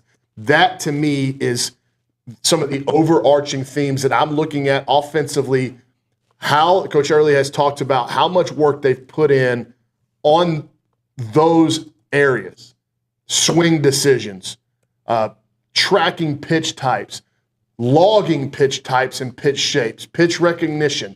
All of that stuff has got to get better, and if that gets better, then the offense gets better. Now, we saw in 2023, Brett Minnick goes out in game 1, misses about half the season, comes back and provides a real jolt offensively to that 2023 group, who, if you'll remember, had better slugging and power numbers than the 2022 team that went to the Final Four. So, can Caden Sorrell provide a spark? Sure. Can he carry this team out of the doldrums by himself? I don't think so. It's going to take a spark maybe from him and then everybody else probably coming up to the mean. Well, also, I feel pretty good because the gentleman who's going to take the mound today. A little bit better offense, a little bit. With Ryan Brauninger, you've got to like your chances on a Friday night. Remember what Ryan Brauninger did the last time he faced the Kentucky Wildcats? Yo, what, 8 innings? It was like he took a no-hitter into the seventh at the Men's College World Series. Right. So, yeah, I always feel good when Ryan Brauninger takes the ball. It's just the last couple of weekends you've had serviceable starts from Ryan Brauninger where he hasn't had his best stuff. He's had to compete, right? And he talks about that a lot. He's such a bright young man where, 60% of the time you might not have your best stuff, 20% of the time you're going to be really on, and 20% of the time you're not going to have it at all. He's fluctuated in that 60% range the last 2 starts, which means I think he's due for, a typical Ryan Brauninger outing. And if you can get that, right, he's given you a chance to win both of his SEC starts thus far, but if he gives you a vintage Ryan Brauninger start like what we saw from him in June against the Wildcats, the offense is going to have to pick him up, right? Because there's going to be no other choice. They're going to have to score him 1-2 runs and win the game 2-0. Well, and I think that, it's one of the reasons why I like the weather forecast as it's going on this week is I want Ryan Brauninger to pitch tonight. I don't want him to pitch on Saturday. I don't want you to go from Thursday to Saturday. You shorted him a week, and I don't know if it had much to do with it, but you have to learn that a little bit. And we've got Easter coming up, and they'll have to go play a Thursday ball game then as well. But I want him to be regular as he can possibly be when he goes to the mound this weekend. And I think that's get the game in tonight, let him go out there, have some confidence. And then I think this pitching staff, who watched Caden Sorrell rake on them all fall, and here during the spring, before the injury occurred, they understand that this is a guy that when he's at his best is a great college hitter. I also think they understand that he's going to have to work into it, but the pitchers will gain confidence knowing that you're getting a guy like that back. And Ryan Brauninger will, I think go out and pitch like he has this season, which is giving you a chance to win. And that's what you want on Friday nights in the SEC when everybody throws a potential first-round draft pick in game 1. He's such a professional. And when you watch him go about his day-to-day routine, you watch his mannerism and his demeanor on the mound. And really, we could be saying the same thing about Justin Lampkin and Miles Patton. And how many times have I written it? How many times have we said it? That where would this team be at 12-12? Where would they be without this starting rotation? Yeah. The wins and losses, the losses that have mounted up have certainly not fallen on their necks at all. They've been various other elements of the team that have fallen short, but the starting pitching has been fantastic. And I like what Richard said. Over his last 2 starts, you ask Ryan Brauninger, he hasn't been good enough. Now, he has kept you right in the ball game without his best stuff, without his best command, and he's leaving in tight ball games and not getting much help offensively. But I think for tonight in this series, one of the key stats that A&M will have to be good in, and these starting pitchers will have a major influence on this, is what do you do with leadoff men in the inning? Kentucky wants to play small ball. They want to get leadoff men on base. They want to bunt. They want to steal. They want to hit and run. They're going to do some odd things. They'll bunt in 3-0 counts. They'll hit and run in 3-0 counts. It's a little bit old school West Coasty with the way they play.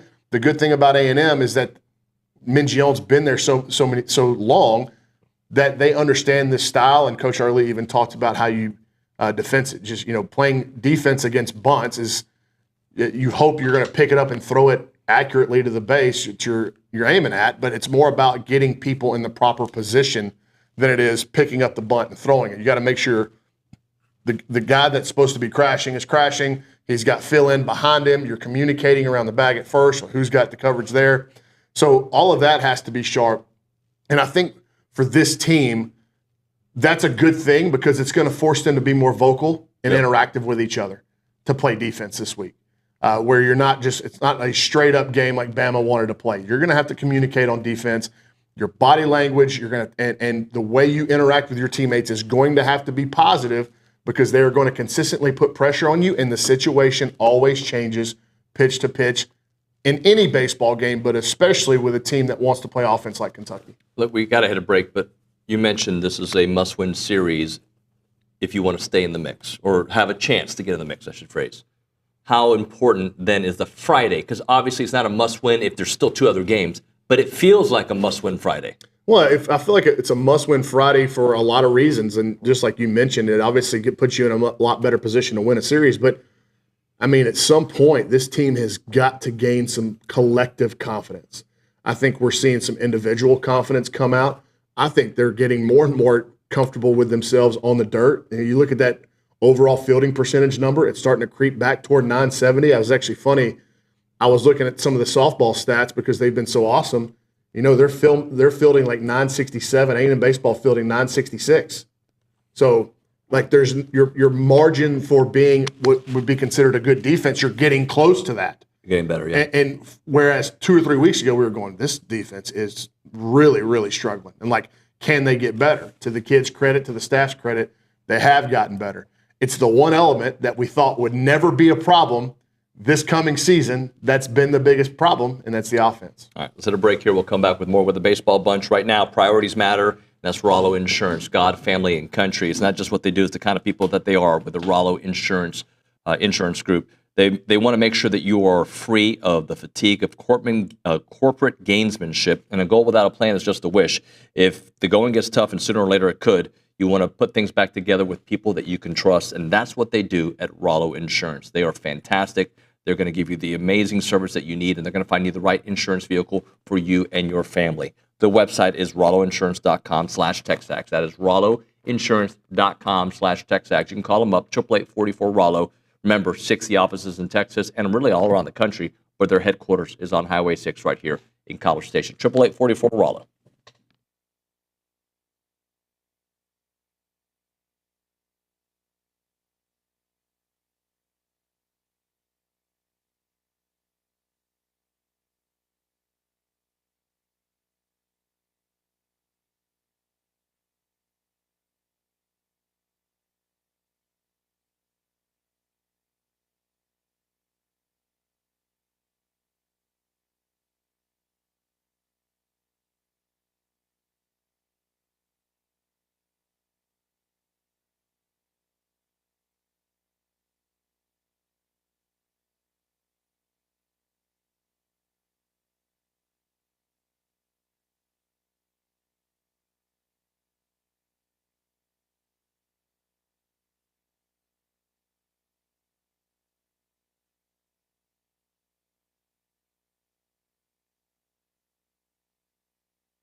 We're back here on TexAgs Live. We're presented by David Gardner's Jewelers. We're in the Rollo Insurance Studio, the baseball bunch. Scott, Richard, and Bronny here with us. All right, let's talk about the ripple of effects if we do get Caden Sorrell this weekend, and if he's at DH. What we can expect from him, and maybe some defensive alignments we might see. Richard, start us off. Well, I mean, if Caden Sorrell is DHing, and that means he's not playing left field. Bronny said it in the first segment. I don't think Hayden Schott's coming out of the lineup, right? And he's playing on one knee. We know he re-injured, retore that meniscus that he had surgically repaired in the offseason. He's played left field in the past. He was never particularly fast in the past. The other good thing about that is you've got Jace Lavalette roaming center field. A lot of the insane catches we've seen him make this season, he's made moving towards his right. But now at Jace's right is Terrence Keel Jr., Terrence Keel II, who can cover a ton of ground in his own right. So you're not giving up too much range. I mean, you are, right? Hayden Schott can't really run that fast. Yep. But that will lessen. Having Jace Lavalette will lessen the impact of having Hayden Schott play the outfield. So that's that seems like the most likely outcome if Caden Sorrell has to DH and can't play left field, which seems most likely. But if not, and he can play there, that's fantastic. Well, I think he would go to right and TK would go to left. I think if Sorrell is healthy enough to play the outfield, which I really doubt. Sure. I mean, it's going to be pinch hit DH this weekend, and if it goes well, then you'll see him, I think, back in the outfield when they go to Knoxville next week. But you're only going to play Hayden Schott. I doubt you play him for 9 innings. I really do, because he'll probably hit in the 6th or the 7th, and then at that point he'll come out of the game for a defensive replacement. But it's a tough decision. Like, you can't be hardline with that timeline for a game because you don't know what the game is going to present. Like, every game is different. You go in with a plan just like they did for the season, and it can all be blown up in a hurry. So I do think that if Sorrell is in the lineup tonight, it will be at DH and Hayden Schott will play left field. And I said this on the air the other on Tuesday night.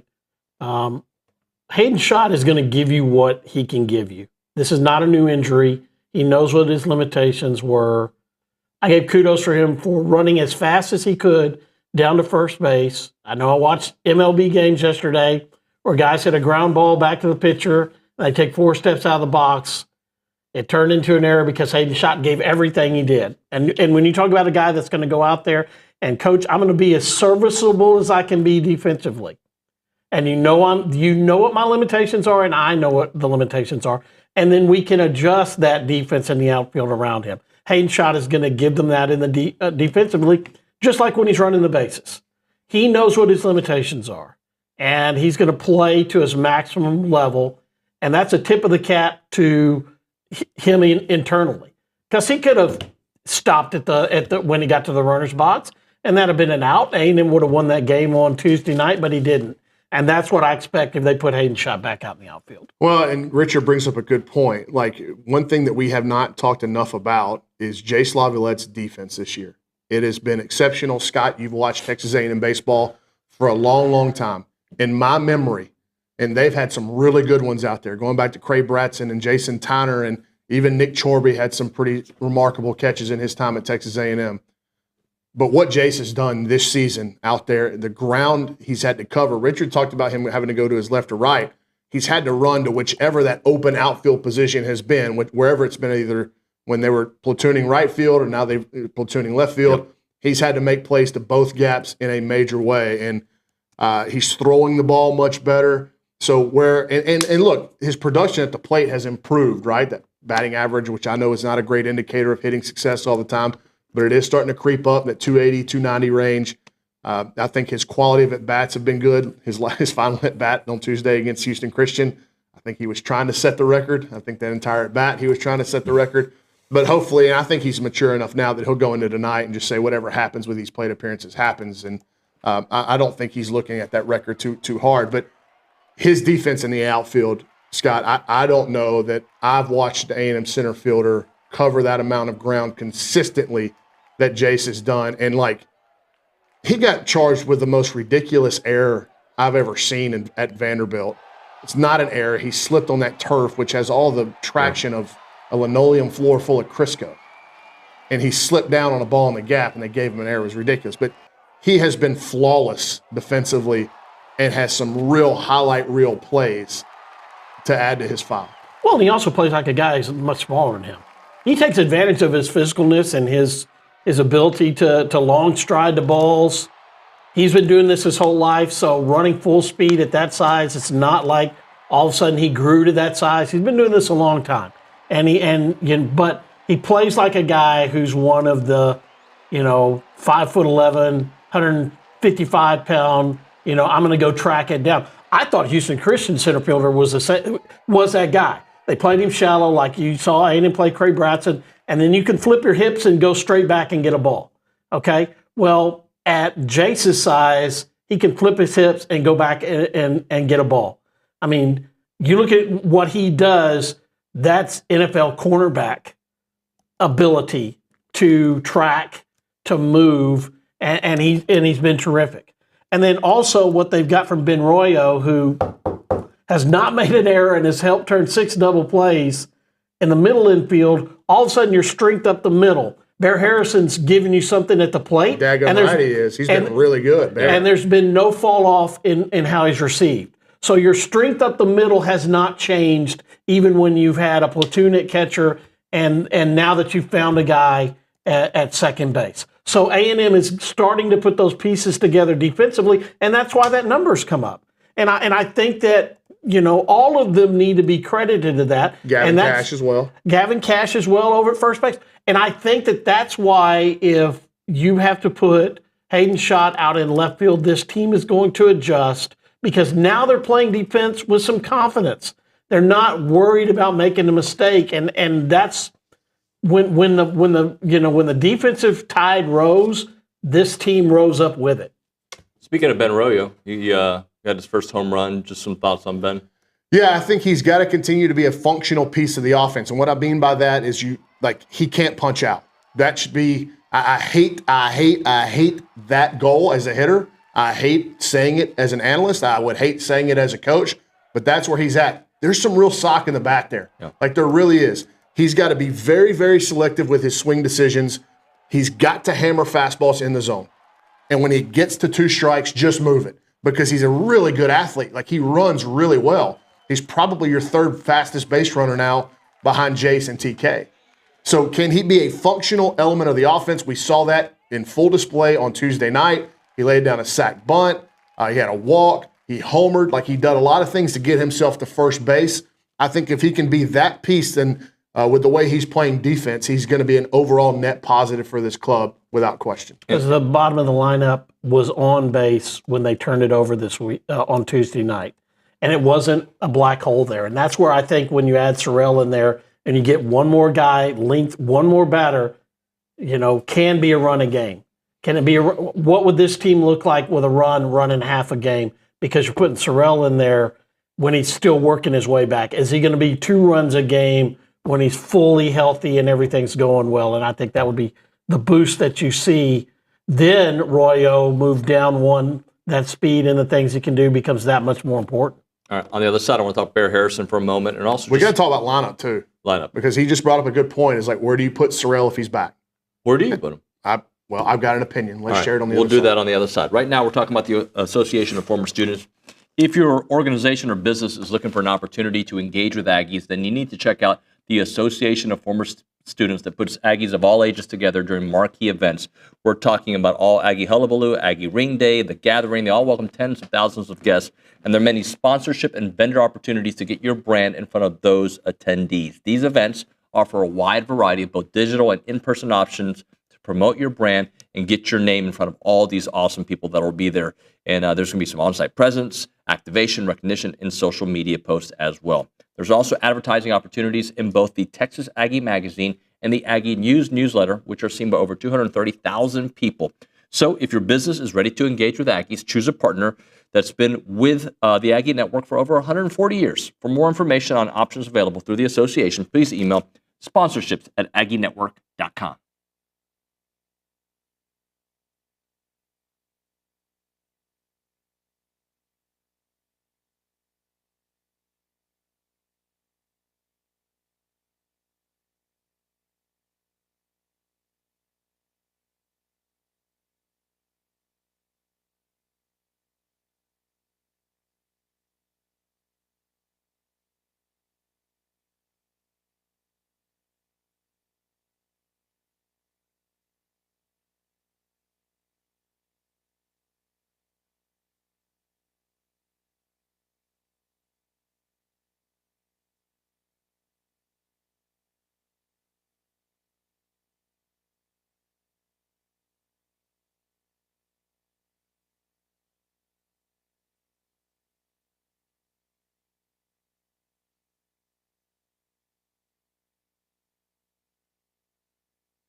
All right, guys, as a reminder, the final segment of the program is brought to you by Double Dave's. That's at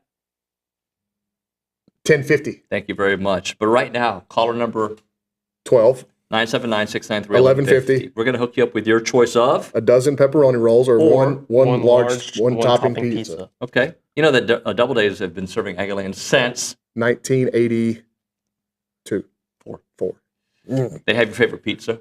And of course, those world famous pepperoni rolls. Reliable in-house delivery, bringing piping hot goodness straight to your door. Just click on doubledaves.com. And your favorites. Hey, wait a minute now. Y'all haven't even said that they have the buffet back. They have the buffet back? Yes. Oh, man.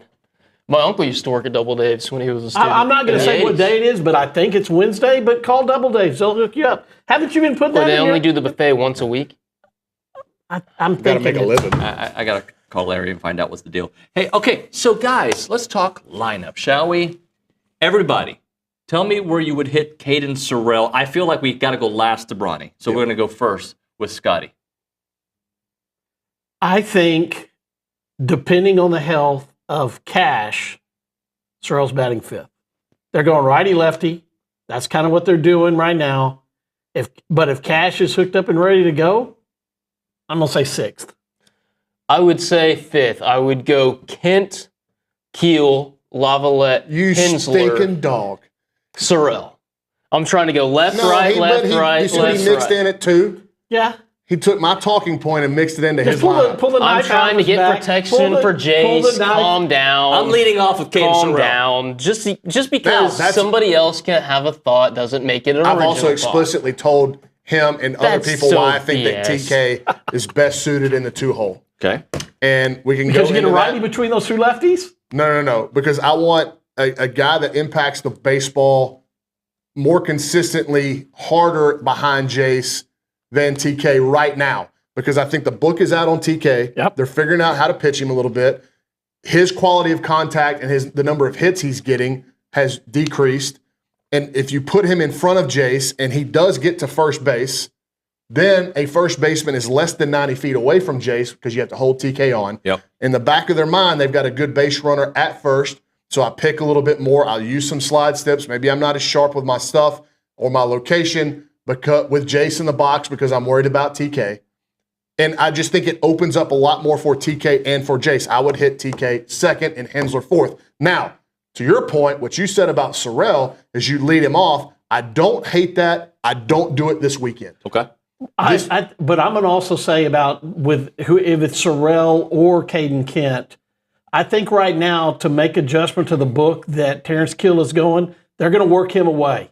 All right, he's got to be middle away and not just hitting softballs. And if you have somebody on first, that gives them an opportunity to have a bigger hole over there, and I like that as well to make him better. Well, obviously, you're not going to pick around TK as much with Jace hitting behind him because you don't want to put him on first base for free.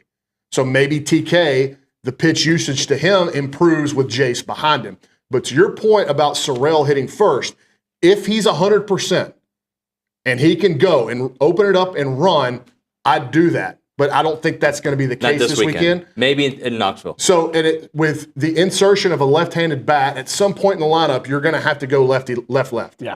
You just have to. Now, does Sorrell go where Cash was? Does Harrison hold his spot at 6? And then does Cash drop down to 7? And then you go 7, 8, him and Shot and Royo 9? Are we out of time? We got 40 seconds. Okay.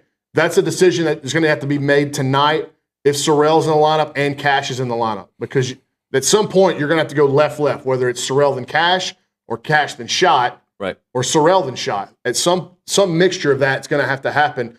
But to your point, Bear Harrison has inserted himself where he can hit in the middle of that order and break up those left-handers, and I think that's been a big development over the last couple of weeks for Coach Early. Thank you. You got somebody you want to pick to watch out for? We have like 14 seconds.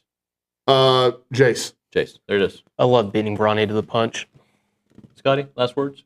I think it's going to be Cash. A healthy Cash. Cash Money with Billy Liucci next on TexAgs Live.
I just like the song to play a little bit longer, Nick. Nobody wants me to take the microphone into the restroom when I'm washing my hands in here. That's why I turn it off, so I apologize. You just have zero trust in me. We've worked together for 3 years now, and you don't trust me to mute your microphone. Nick, true story. I don't know if you know this, but I used to work at a big TV station. I've only said it 1,000 times on the show. And we had a rule. If the mic is on, people can hear you. Oh, trust me. You know who needs to learn that rule? Who's that? Matthew Dawson. Has he said some bad stuff behind the scenes? Oh, I'll tell you the story later. Okay. But yeah, he almost got us canceled for sure. Oh, I don't know. I don't know if are people still getting canceled? Yes. Yeah, they might have. 100%. Okay. TexAgs Live, presented by David Gardner's Jewelers Roller Insurance Studio. We'll probably have Billy here in a moment, but you had a question posed to you during the break, and then you asked me, and I was like, "Hold on, we'll think about that for a second." What was your question? Nick asked me what my favorite artist was all time. Who your favorite artist? Yes. Okay. And I don't- musically, right? Yes. Or we're talking about No. paintbrush stuff. No. No. Musically. Nick, who's your favorite artist of all time? Quiet Riot or Mega Blood Death? No, dude. Probably George Strait. I've listened to every single George Strait song, I'm pretty sure. George Strait is a phenomenal Not many bad answer, ones. right? Awesome. Maria, come on, you got to pick somebody. I'm not sure, but I've been recently just getting into Fleetwood Mac. Wow, recently. old school. Look at you. I really like the song The Chains. I've always liked that song. Okay. And then a song became popular on TikTok, Silver Springs. Oh, so I don't know what you're talking about. But I like that one. Okay. So I think I need to go. I like Silver Spoons, Ricky Stratton. That was my favorite song. How does that go? We'll have to hear it on the. We'll have that as our rejoiner music. I'm definitely not singing. You asked me mine, and I don't think I can give a fair answer because I think in different phases of life. A Tribe Called Quest. Tribe Called Quest, but nobody Kanye in our West. audience knows who that is. That would be my number one. Okay? There was a stretch of about 15 years that it was Kanye, but you're not allowed to say that anymore. And he's crazy, right? He is a little crazy. And then people will get mad if I say my current guy, so I won't. Who's your current guy? Bad Bunny. Bad Bunny. Bad Bunny. I love Bad Bunny. Right? And the other guy I would pick, that is, if you go look, you know how Spotify makes your playlist? Mm-hmm. It's like 3 people right now, actually 4. Kendrick's on there. Me too. Bad Bunny's on there. Zach Bryan's on there. And nobody likes Zach Bryan because he was canceled for being a rock star. He's canceled, but his music is still good. Right. I And think that you disagree. can appreciate. I think you can appreciate someone's music and their. I'd fix his musical talent. haircut. I don't like his haircut, but I Yeah, like his him. hair's a little botched, but I like Zach Bryan.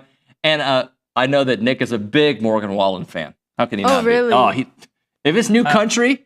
I think you're talking more about my wife, but I will admit she has put me on to some of his songs, and I do like some of them. That dude makes bangers. I'm sorry. They are pretty good. They are catchy. Like, you can hate him, but he makes some bangers. I think we're going to call Billy. But, Nick, you were going to throw out a topic as we chew on it. Maybe we'll do that in a minute. Let's do Around SEC with Maria Griglione. all right. So, 5th-ranked LSU baseball roared back from a 6-2 deficit last night with a 5-run 5th inning as the Tigers recorded an 8-6 win over Mississippi State in the Alex Box Stadium. LSU improved to 24-3 overall and 5-2 in the SEC play, while Mississippi State dropped to 16-10 overall and 1-6 in conference play. The teams resumed their series tonight at 6:30 p.m. back in the Alex Box Stadium. Alex Box. Sorry, I just wanted to say that. What else do you have for us, Maria? And then Florida women's basketball Lady Gators held off the Lady Raiders in a second-half surge with a final score of 67-64. UF's Thursday night victory solidified UF's spot in the 2025 Women's Basketball Invitational Tournament semifinals. Florida's postseason run will continue next week at Hinkle Fieldhouse in Indianapolis as the Gators take on Minnesota in the WBIT Final Four. Excellent stuff, Maria. I do want to give a shout out, if you don't mind. Nick, do you remember Carson Stein? Yeah, I think I know that guy. Yeah, he's still with us. He's at Brown Broadcasting doing some stuff. He got into the A&M Masters program. Called me yesterday to tell me, so I'm very proud of that young man. Huge. Congratulations to Carson Stein. So that's awesome. He's going to work at TexAgs again one day. That's my guy. Let's go to the Puppy's Catering hotline. That's where we find the executive editor, the co-owner of TexAgs, Billy Liucci. Billy, good morning. Good morning, David. Wow, that was actually a very nice good morning from you. Thank you. Appreciate it. It was pleasant. It was pleasant, yeah. I'm telling you, it's because I'm sleeping on my Tempur-Pedic from the sleep station. Jared and the crew got me right. I'm waking up in good moods. I'm not letting, the Aggie athletics affect me. We got a big baseball series this weekend. Time for a little bounce back. Thinking of next year's pro day and all the draft likely guys that'll be performing. So, yeah. I mean, the sun's shining. Birds are chirping. Actually, not shining. The sun is not shining, but the birds are chirping. I've got to call Jared myself because I've heard so much about that mattress. I got to get on that. Well, and listen, as you might surmise, I am not the most. I'm a little bit finicky, right? I'm a little bit picky. Yeah. So we've gone through the whole gamut of finding the perfect mattress. And they do a great job of that as well. Do you have a sleep routine, Billy? Like stuff you have to do, or do you just fall asleep? No, I just fall asleep. No. I have a routine. The best way to get me to fall asleep is to try to watch a Netflix or like Amazon, probably, whatever you watch. Have me watch a show, not a game, not TV, not it's just a show. If you put a show on, I'm out within 5 minutes. There you go. But I don't really have a routine, no. I have neither a routine nor a schedule, so it's rough sometimes. Would it surprise you that I have a pretty disciplined routine? Yes, David, it would shock me. Yeah, I'm pretty disciplined when it comes to that stuff. I'm just shocked you weren't. I'm shocked you weren't in the military. To be honest with you, I mean, you would have pushed back. Yeah, you would have pushed back against like the initiation or hazing, whatever you want to call it. You'd have had a rough go of that, I feel like, which surprises me that you were in a fraternity. But I think once that happened, you would have found your niche. I actually had or niche, as some like to say. That conversation recently. I was like, if I could do it again, I would have probably done it. I think, but I was a different person back then, Billy. Things changed. Yep. Hey, you had an earring. I did. You had an earring. I had that was two. In the 90s. You probably couldn't wear one of those in the military. No. Back then, I think, high school football coaches and probably, I'm assuming, people in the military could probably just rip that thing out of your ear with no consequence. Like, I think a late 80s high school football coach with a crew cut and some bike shorts could rip an earring out of one of their players' ears, and they'd go home and their dad would go, good. Because if he didn't, I would have. That's where we were at back then. 1994. Imagine if that happened today. 1994, Billy. 2 loop earrings on the left ear. I was that guy. Double loop. I know we've had this discussion before, but I don't feel like you've admitted to the double loop. There was a definite double loop. Can we talk a little pro day? Yeah, and I've never had my ear pierced, by the way, although everyone thinks, I can't tell you how many times people go, did you have your ear pierced? I've got like a little bitty freckle on my earlobe, and I can't tell you how many times people like double take those, your ear pierced. Midlife crisis, Liucci? No, could we see an earring or tattoos? From now on, I'm going to start going, no, I'm not David Nuño. What do you think? I have 2 hoops? Anyway. I'm outside, by the way, so whenever you're ready to go to a break, but let's go. I'm sitting in the car. We're good. Do you want me to go to a break right now? No. Sure. Let's go to a break. We'll do a long we always go to break late. Let's go early. Let's go early. All right, we'll do that on the other side. Billy Liucci was on the Puppy's Catering hotline, but I'm hanging up on. Oh, he hung up on me. Disregard. Bird Dog Time. Aggie owned and operated company creating access to hunting opportunities. I want you to think about an Airbnb for hunting. They make it so easy for you just to go to the place and just all you have to worry about is the hunting and the fellowship and the friends and the cool times. That's what they do for you. They'll set it all up. You can do add-ons to make it a fabulous weekend with your buddies, and it'll be great. So that's one part of what Bird Dog does. They make it easy for the hunters and also for the landowners to get people on your land. They also want you to know that their services don't have to deal with hunting, right? Bird Dog can also take care of those landowners to make money on your land, to find those tax benefits that you have not thought about. They will find them for you. They are geniuses when it comes to that. Some of their clients are making an extra $100 to $500 per acre of land. They can be your personal consultant and maximize the income on your land. So what I want you to do is remember Bird Dog for all of your full-service hunting experiences, and for you landowners, let them make money for you on your ranch. They believe that hunting in the outdoors is something that everyone should experience and are excited to get the next generation of hunters out there. The website, birddogit.com. Birddogit.com. Please check it out.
TexAgs Live, presented by David. I ruined it for you.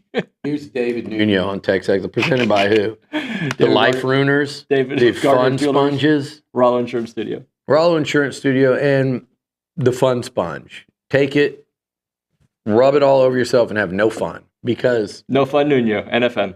I asked for a creamer for my coffee, and he goes, "Have you ever read what's in those?" And I know, because you know why? Because a lot of my friends from high school and college, and I'm just going to say this, they typically are of the Karen variety, let's say. Okay, am I in Team Karen? They kind of sit at home all day and live vicariously through Facebook and Instagram, and they try to tell you what not to feed your kids, and all of them have all the answers, and they are perfectly raising their children, and you're a fool if you don't, and blah, blah, blah. So I have read about the creamers. I do know about the creamers. And I know that, like, Cheerios have, like, lead in them, or, nothing is good except what you eat. Single That's ingredient true. foods. Yes, that's so true. From the earth. Yep, that is exactly it. I just you and the caveman. You and the caveman. The caveman look at you and go, "This guy is following what we did." Yeah. That's why there was nothing going on. Built like a caveman, thank you. Right up until a woolly mammoth impales you. And you did all that, and you had a woolly mammoth tusk go right through you. Right through your healthy innards. Throw me a damn creamer. Hell yeah. That one. Those in the plastic? Oh, their plastics are seeking it. Yeah, Sorry. I figured that is probably true. Yeah, we might not do these. It's the easiest. It's most transportable. But I will say, this is the problem with Nuño. Among I got a lot. I barely use any of this stuff. I just want All it takes is a little bit. It's like crack. Once you start, it ruins it. Coffee is like crack, because I never drink coffee. I'm about to start a cleanse where there will be no coffee. Okay, let's talk about, and we're staying extra, guys. For we're not talking football. They're not talking guy. Can I just ask you one non-football question before we go to football, if that's okay? Yeah, as long as it doesn't have to do with, like, self-help. No, nothing. Because look, proof is in the pudding. But then anyway. By the way, Theo Vaughn. Yeah, I heard you were there. Yeah, I was. I was there. What'd you think? I thought it was pretty good. That was my response. It wasn't his best stuff. I thought it was pretty good, and I enjoyed it. I had a really nice evening. Well, I thought it was pretty good. I will go back. I enjoyed it. I laughed. I like his podcast stuff. Yeah. I would like him just sitting here. Like, his conversationally, he's brilliant. I just will find myself cracking up. And I think it's just, to me, what gets me and had me laughing so hard the other night, and a couple of them, I can't say on air, but just like when he's talking about all the different types of people that were in, like, the learning disabled class with him, and what he referred to the asthmatics as. Yeah. And, like, who would even think that you would just throw the asthmatics into that group, that they're in special needs because they have asthma. And then what he referred to them as, just these words and phrases that he comes up with that are just so far, like, out into outer space, but you totally get it when he says it, and it's funny. So that's the stuff that probably got me, like, the out loud laughing. And it's always funnier. Anything's funnier when you're sitting next to Seth McKinney. Oh, yeah. He laughs so loud, and it's like such a genuine just outburst of laughter, and it's just like the jolly old, just shaking and gyrating in the chair. But I'll tell you, the hardest I think I've ever seen Seth laugh, we went to the movies years ago and saw Big Lebowski. Mm-hmm. I don't know if you watched that. It's probably a little too funny for you, but I've never watched it. I've watched a lot of comedies, but not that one. I would say do it today, but it probably doesn't fit into your regimen. But the guy has his ashes, and he, like, goes to spread them over the canyon, and the wind's blowing, and it blows back in the Big Lebowski's face, the dude's face, I mean. And he's got this big beard, and it's just the ashes just blow all over him, and he's just sitting there like this. And I've never seen a human being laugh so hard that 20 years later, I still remember this guy was just crying. The guy before Theo, Amir, hilarious. He was hilarious. Yeah. All right, let's talk Aggie Pro Day. Nick Scorton, thin, moving. I was not there. I read all the reports. Shamar was there despite being injured. I know Shamar Turner, I should say. Shamar Stewart. Turner did stuff. Shamar Stewart Turner, did not. yeah. Shamar Stewart did not. Shamar Turner did. You want to start with the D lineman and just go from there? Yeah. Nick Scorton at 257 is a problem for the NFL. Like they can't. I talked to so many people. Like when I say so many, I mean at least 5-6 different people that I had like more than just passing conversation about Nick, about like sit down, lunch, dinner, long conversation, and they're like starting like, well, now we're starting to think he's a 3-4 stand-up Sam linebacker. Right. You know, they're starting to think he's, you know, is he that much more of an edge guy? How does this weight play?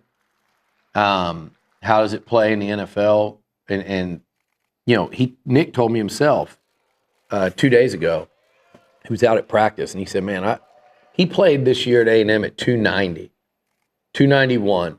And so now he's 257. So I keep seeing on social media, you know, everybody's got to be a jerk about it. And everybody's got to be self-loathing. And they're like, why the hell was he playing at that weight? Whose fault is that? Who should be fired for Nick Scorton weighing two? It was his choice. And then people will say he's 257. Well, he told me himself he was like 281 at Purdue. So it was only a 10-pound difference. Right. But now, for whatever reason, he got down to 257. He looks incredible.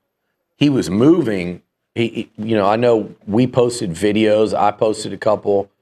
Bronny posted like 62 of them. TexAgs posted a few. He was moving tremendously well, and still looks really explosive. He's got abs. You know, I mean, he lost over 30 pounds. That is a wild amount of weight to lose. I think in the NFL, I think Nick plays probably, you know, if he's 257, I think his ideal weight in the league might be around 270. We'll see, though. I mean, they might see him at that weight and go, dude, you're going to – you know who had a similar thing happen was Hunter Goodwin. Not to compare, they're completely different, right? But Hunter was like a tackle at A&M. He was an all SWC tackle. And probably, this is back in a different era. He's probably like just around 290, like 6'6", 290. He got to the combine and ran like a 4.7 something at 290. Hunter, if you go do a little research on our man, The Big Truth, his combine performance was pretty stinking elite. Was it? For fun, somebody in the back that's listening should look it up. It was pretty damn elite. They took one look at him, looked at how he ran, and said, can you catch football? And it was like, well, yeah, he played 2 years at tight end at Texas A&M Kingsville. Okay, you're going to lose 20 pounds and be a 270-pound tight end and play 10-plus years in the NFL.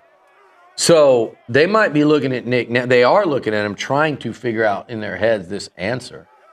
Because he's got them all confused. It's not a bad thing.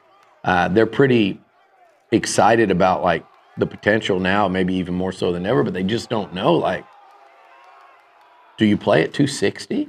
Is that a good playing weight for you? And if so, where? I personally think he'll gain some of that back. 270, 275, it maybe might be a good. And here's the other thing about Nick Scorton. He's just barely 20 years old.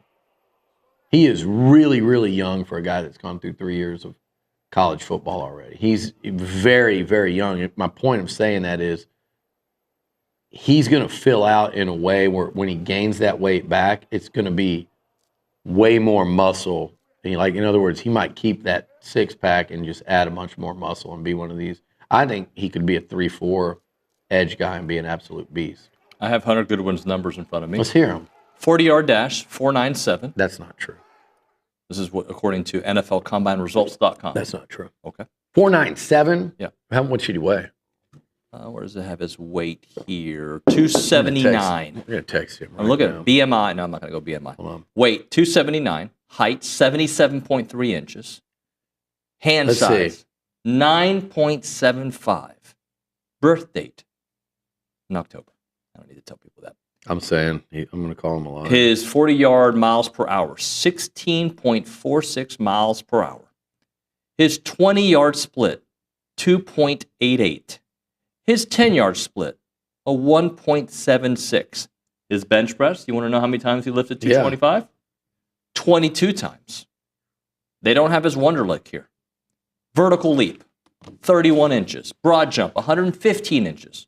20-yard shuttle, 4.44. Okay. I'm just texting him to see if we can get a better, because I don't trust your search. Really? Do you think I searched it? Yeah. No, I didn't. Who did? I don't know if you've noticed. I pay attention to you now. There's no extra work. So right? who searched? I am locked in. I said Nick Savage. Oh, what about you? I didn't do a thing. He just sent it to me. See, our show's growing up. We've got a staff website? now. What's the website? NFL Combine results. Yeah, too much time's gone by. We need better gut gauge. I'm sure Hunter's got like a piece of paper. Sure. With a, I'm sure he's got like a piece of paper with that. So you think I think Seth ran like a 4.9 something or right at a 5 flat. Well, we've got Nick Savage in the back. Who can Look them search that all one. up, Nick. I'll give you all the roommates. I'll give you the names. We can go down the list. See who tested the best. Look up Dan. I'd be curious on that while we're at it. Okay. Do you know Jonathan Stewart ran a faster 40 at the Combine than Johnny Manziel? That was a little piece of trivia. Is that right? What did he run? I think they were both in the, I think maybe low 4.6s. Okay. Stu might have even been in the high 4.5. He might not even been at the Combine. That might have been pro day. As Nick is doing research, you want to move on to Shamar Stewart. Shamar Stewart did nothing. He didn't have to. I think scouts and NFL people were hoping that he would do the drills. Look, when you test at the Combine at pretty much everything and go off the charts and cement yourself as a first rounder, you're kind of a fool if you test at the pro day. So Shamar wasn't going to do that. I think some people were hoping he would do the drills. But again, that's nice to make pro day better. But what if you were running around out there doing a pro day workout and tore an ACL? Right. Like, to me, like if I'm the agent, if I'm the kid, if I'm the kid's family, advisors, I'm like, you're not doing anything. We might wrap you in bubble wrap until the draft. You can only hurt you, right? Like, There's nothing he could have done to help himself. And he couldn't have hurt himself unless he actually hurt himself. So I thought Shamar didn't need to do anything. He met with teams. And what I was told by people that I trust, like they're looking at 9 to the Saints, 12 to not everybody's, but the Dallas Cowboys, and 15 to the Atlanta Falcons. Okay. And interestingly enough, the Cowboys and Falcons had head coaches there yesterday. They were two of the, I think, 3 teams with head coaches. So that's Shamar Stewart, probably a top half of the first round pick. First A&M first rounder since whom? Would that be when who's the last first rounder? I'm forgetting somebody obvious. Nick is in the back. Kenyon Green. Christian Kirk was Kenyon. So Kenyon was the only one, I think, of the Jimbo era. And then I think prior to that, Christian Kirk was a second rounder, and that was when that streak kind of ended where they had 6 or 7 years in a row. We do need to hit a break, but I have Dan Campbell and the rest of the guys if you want to hear. Just pick some interesting numbers. Dan Campbell, 4'8", 40. What height and weight? He was 263 pounds, 77.3 inches. I'm going to give you his bench press. 225, 25 times. Oh, wow. What a strong guy right there. Let's see. And he also ran about 16.83 miles per hour. Seth McKinney, 75.4 inches, 300 pounds. He ran if you were to guess. How much did he weigh? 300. 496. 499. Right there. He ran, he bent 225, 23 times. That surprises me. I thought Seth would have been a high 20s guy. His 20-yard split, 2.87 seconds. Wait, I don't, You don't care. know what an O lineman's 20-yard split. Do you want another broad jump? Yeah. 104. Okay. We'll hit a break. We'll get into some more of the participants from yesterday and also some spring ball. We're going to get an update on Hunter, too. Yep. Right now, let's talk about keeping water local, not just anybody's water. Water right here in the Brazos and Robertson County. Water isn't just something that comes out of your tap. It's the lifeblood of everything we love about home, and right now, out-of-state interests are eyeing our water, threatening our community's future. I'd like for you to consider keepwaterlocal.org, a group of neighbors fighting to protect what matters most. As someone deeply rooted in this community, you've got to realize that it isn't just about water. It's about preserving the farms, our business, and the Aggie spirit that makes this place so special. If you're losing control of your water, which means losing your future. Want to make a difference? Head to keepwaterlocal.org and get involved. Let's keep our water right here where it belongs. It is keepwaterlocal.org.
TexAgs Live, presented by David Gardner's Jewelers, Rollo Insurance Studio. Billy Liucci still with us, and we're going to keep going.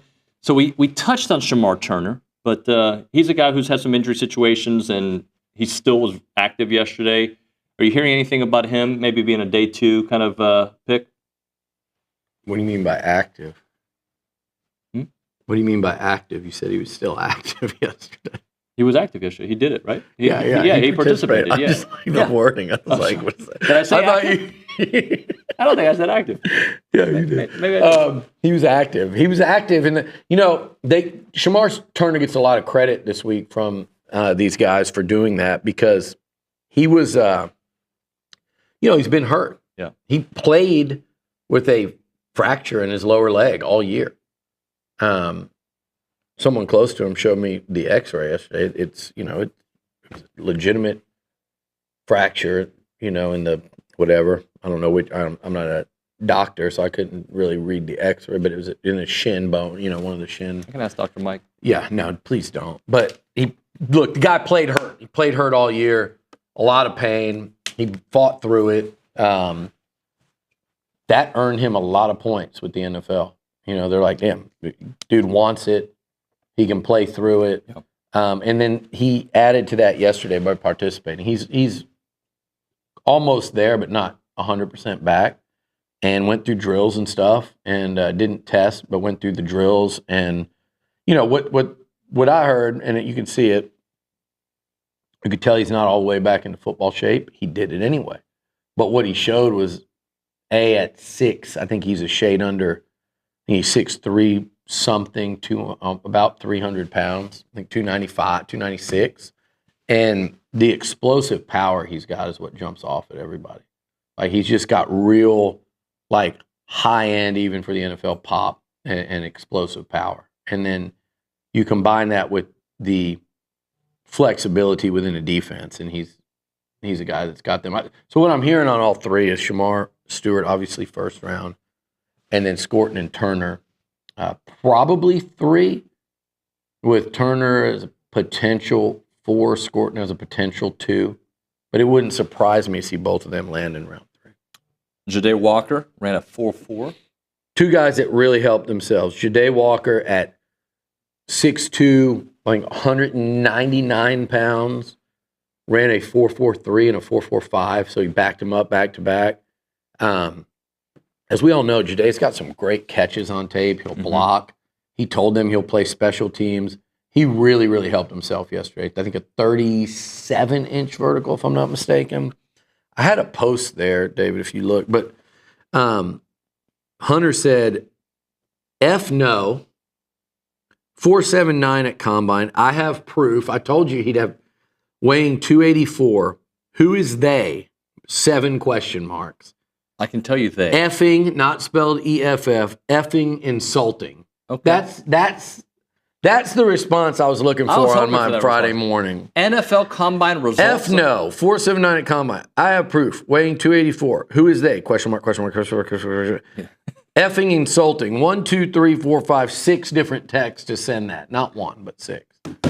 So we got him cooked up. NFL Combine I wasn't results. even trying to. I was trying to brag on him. Yeah. Sorry.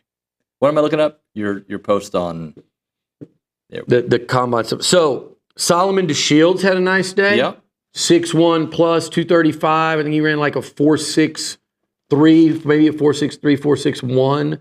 Had a really good vertical and broad jump. What were Solomon DeShields' numbers? I say it in there. Solomon DeShields, strong day, yada, yada. The 2 fastest 5:10 shuttle times came from Jabri Barber. The fastest shuttle times were Jabri Barber and BJ Mays. Barber's 2 shuttle times were really good, especially that the 3-cone shuttle was really pretty elite. But the 2 guys that just tested, Ja'Day really helped himself, but he and the story of the day to me was Shane Calhoun. Yeah. I guess he was essentially, right, your 3rd tight end. Theo and Trey Watson had, and by the way, Theo and Trey Watson had good seasons, solid seasons.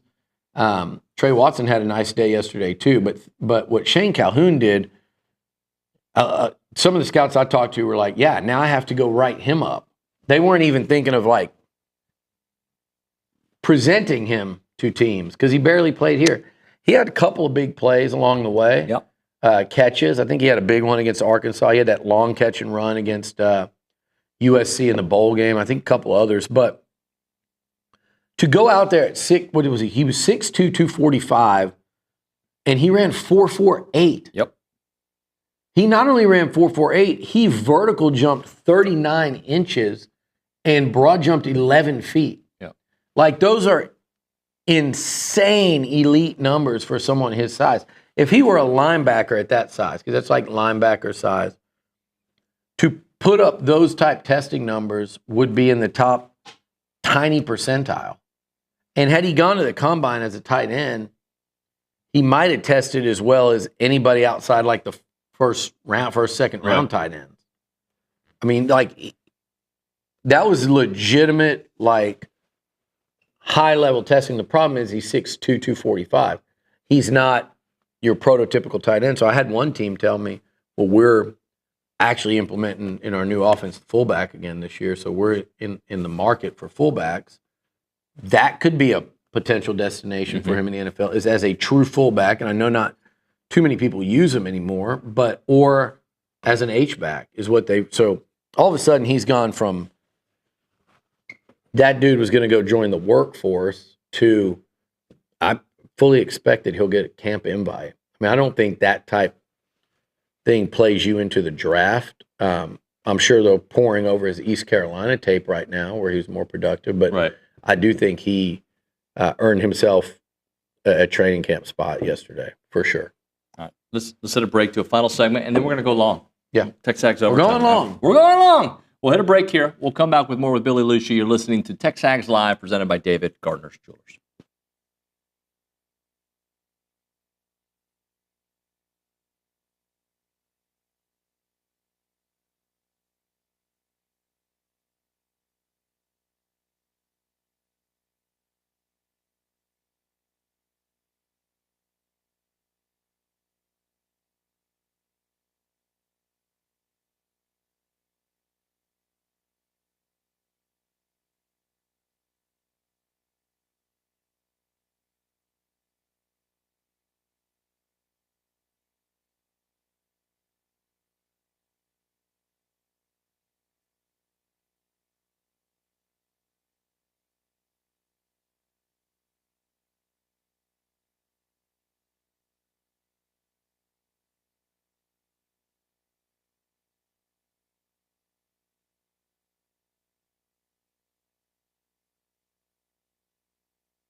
And we're back on TexAgs Live. Are we really, or are you just doing that? No, for real, we're back. When you do that. I like walking into the studio. I want people to feel behind the scenes what it feels like. Yeah. We may do a show where it's just the commercial breaks, what we talk about. Fake laugh or real laugh? That was real. That was the real thing. So do you want to go spring ball or baseball here in the last few minutes of the real show? By the way, an Well, let's do announcement. spring ball after. After, okay. We'll hit baseball and maybe basketball here. Little announcement. Sometimes we go long, right? So we're going to start a new thing. On TexAgs.com, we're going to do TexAgs Overtime. That's the only place to get it. Not on YouTube, not on the Zone. We'll go long every once in a while, once a week probably. Yeah. And it will be on TexAgs.com. Every Friday during football season. And I don't want Louis to get his feelings hurt, but please continue to listen to Louis. Thank you. Anyway. Okay. So we'll do spring Baseball, ball. big Baseball. series, obviously. 0-6 in the SEC. I don't know who it's going to be out of A&M, Florida, Kentucky, Mississippi State. I think Mississippi State just fell to 1-6 last night, maybe. Kentucky's at 1-5, I believe, right? And A&M's at 0-6, and you've got this says Kentucky's at 2-4. Kentucky at 2-4 in the conference. Florida's struggling. A&M 1-6. A&M 0-6. Florida 0-6, correct? Double sweep for the Gators. So, I mean, there's a lot of teams at the bottom. Somebody out of that group is too good, and they're going to rise up. And we all hope it's A&M. Unfortunately, we're at the point where you have to say you hope, because you can't go off of last year. You can't go off of past credentials, because we're too deep into the season now where your players are what they're playing right now. You know what they're capable of. Getting Caden Sorrell back should be huge. I don't know how much of that is this weekend. It's baseball. I mean, a guy could come out and hit 2 bombs and get 5 hits on the week. I mean, it's baseball. But probably more important just to get him back and get him up to speed as quickly as possible in terms of like game timing and shape and stuff. But great to have him back in the lineup. I think it helps others. I've said before, it's like an offensive line. When you take out the left guard, sometimes you've got to replace him with the backup center and move the left guard to right guard and put in a guy that wasn't ready to play at left guard, at right guard. So it just, there's a domino effect. And when you pull guys like Grahovec and Sorrell out of the lineup, there's certainly a domino effect. It doesn't excuse averaging 2 runs a game in SEC play. It absolutely does not. This lineup should still be hitting better than that. But when you take 2 guys like that out, it has a massive impact. I would say go take the two of the 3 best hitters out of any top 10 lineup in college baseball and see what happens over the course of time. Not, conversely, putting one back in can really help. So we'll see. I mean, there was a jump start this weekend. Who knows? I just think it's important. It's not important. It's a must that they win the series. 2-7 through 9 games is not good at all. But man, something about that feels so much different even than 1-8. I'd love to see them go sweep. Kentucky was in the damn World Series last year. 2-6, 0-6, 0-6. A&M, Kentucky, and Florida. It's wild to think. But we're not worried about Kentucky. We're not worried about Florida. We're worried about Texas A&M, and they've got to win this series this weekend. It's at home. It's against another team that's struggling. Even though they were in Omaha last year, they're not a perennial SEC power, which you are going to be playing as you move forward. They're not a ranked team or a top 10 team, which you are going to be playing plenty of going forward. So you got to start getting positivity in that clubhouse and belief. Those hitters, those relievers, and they've got to start believing and feeling good about something. They haven't had an extended stretch all year, I don't believe, where they could honestly feel good about where they were at in terms of their performance on the field. So that can start in a hurry in baseball. You see this crap all the time. You see it in college. You see it in the pros. You see these teams that are presumably out of a pennant race, and then they rip off like 15 out of 17, and they're right back in it. Will that be A&M? I mean, you're going off of hope and, kind of that top half of your lineup of what you believe and have seen that they can do. with Prager going tonight, I told the Baseball Bunch guys, I feel like Friday, the series is a must-win series for the grand scheme of things. I think Friday isn't a must-win in the, like, you have to win, because obviously you can win the Saturday, Sunday games and still win the series. But for everything we've talked about leading to this point, with Prager on the mound, and he hasn't had his best stuff and still pitched good enough to win those last couple starts, I think Friday tonight feels like a must-win for them. Yeah, it does. I mean, and David, I would talk all you want. The goal, if I'm A&M, is to sweep this team coming in here. I mean, that's crazy to say they're 0-6. And if they're 3-6 after that, how much better are we feeling? Like, I know there's still a hard road. It's a big if. I don't even want to go there, but I mean, that's the goal when you trot out Prager, Lampkin, and Patton, and you look at their numbers on the season. Now, you look at Kentucky's Friday, Saturday guys as well. They're nasty. 2.2 ERA for McCray. 26 Ks, 18 walks, but you know, you look at McKay and Cleaver, their numbers are comparable to what, you know, these A&M starters are doing. You really need to win that Sunday game too. And I mean, A&M, in my opinion, should win the series this weekend. I agree. And they have to. They have to. 1-8. Look, if you lose a series, even 2-1, and you're 1-8 through 9 games, and you've got 21 left. Let's say you went, what, in the 21 games, let's say you went 14-7.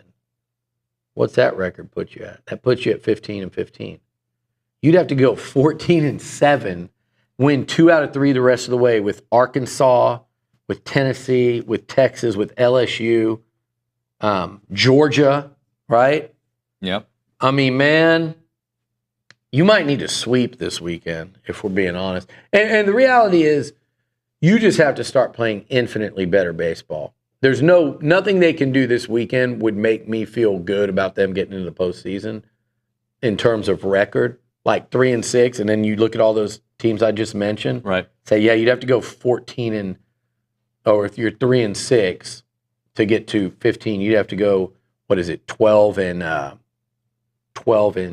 15 to 12 and 9 the rest of the way.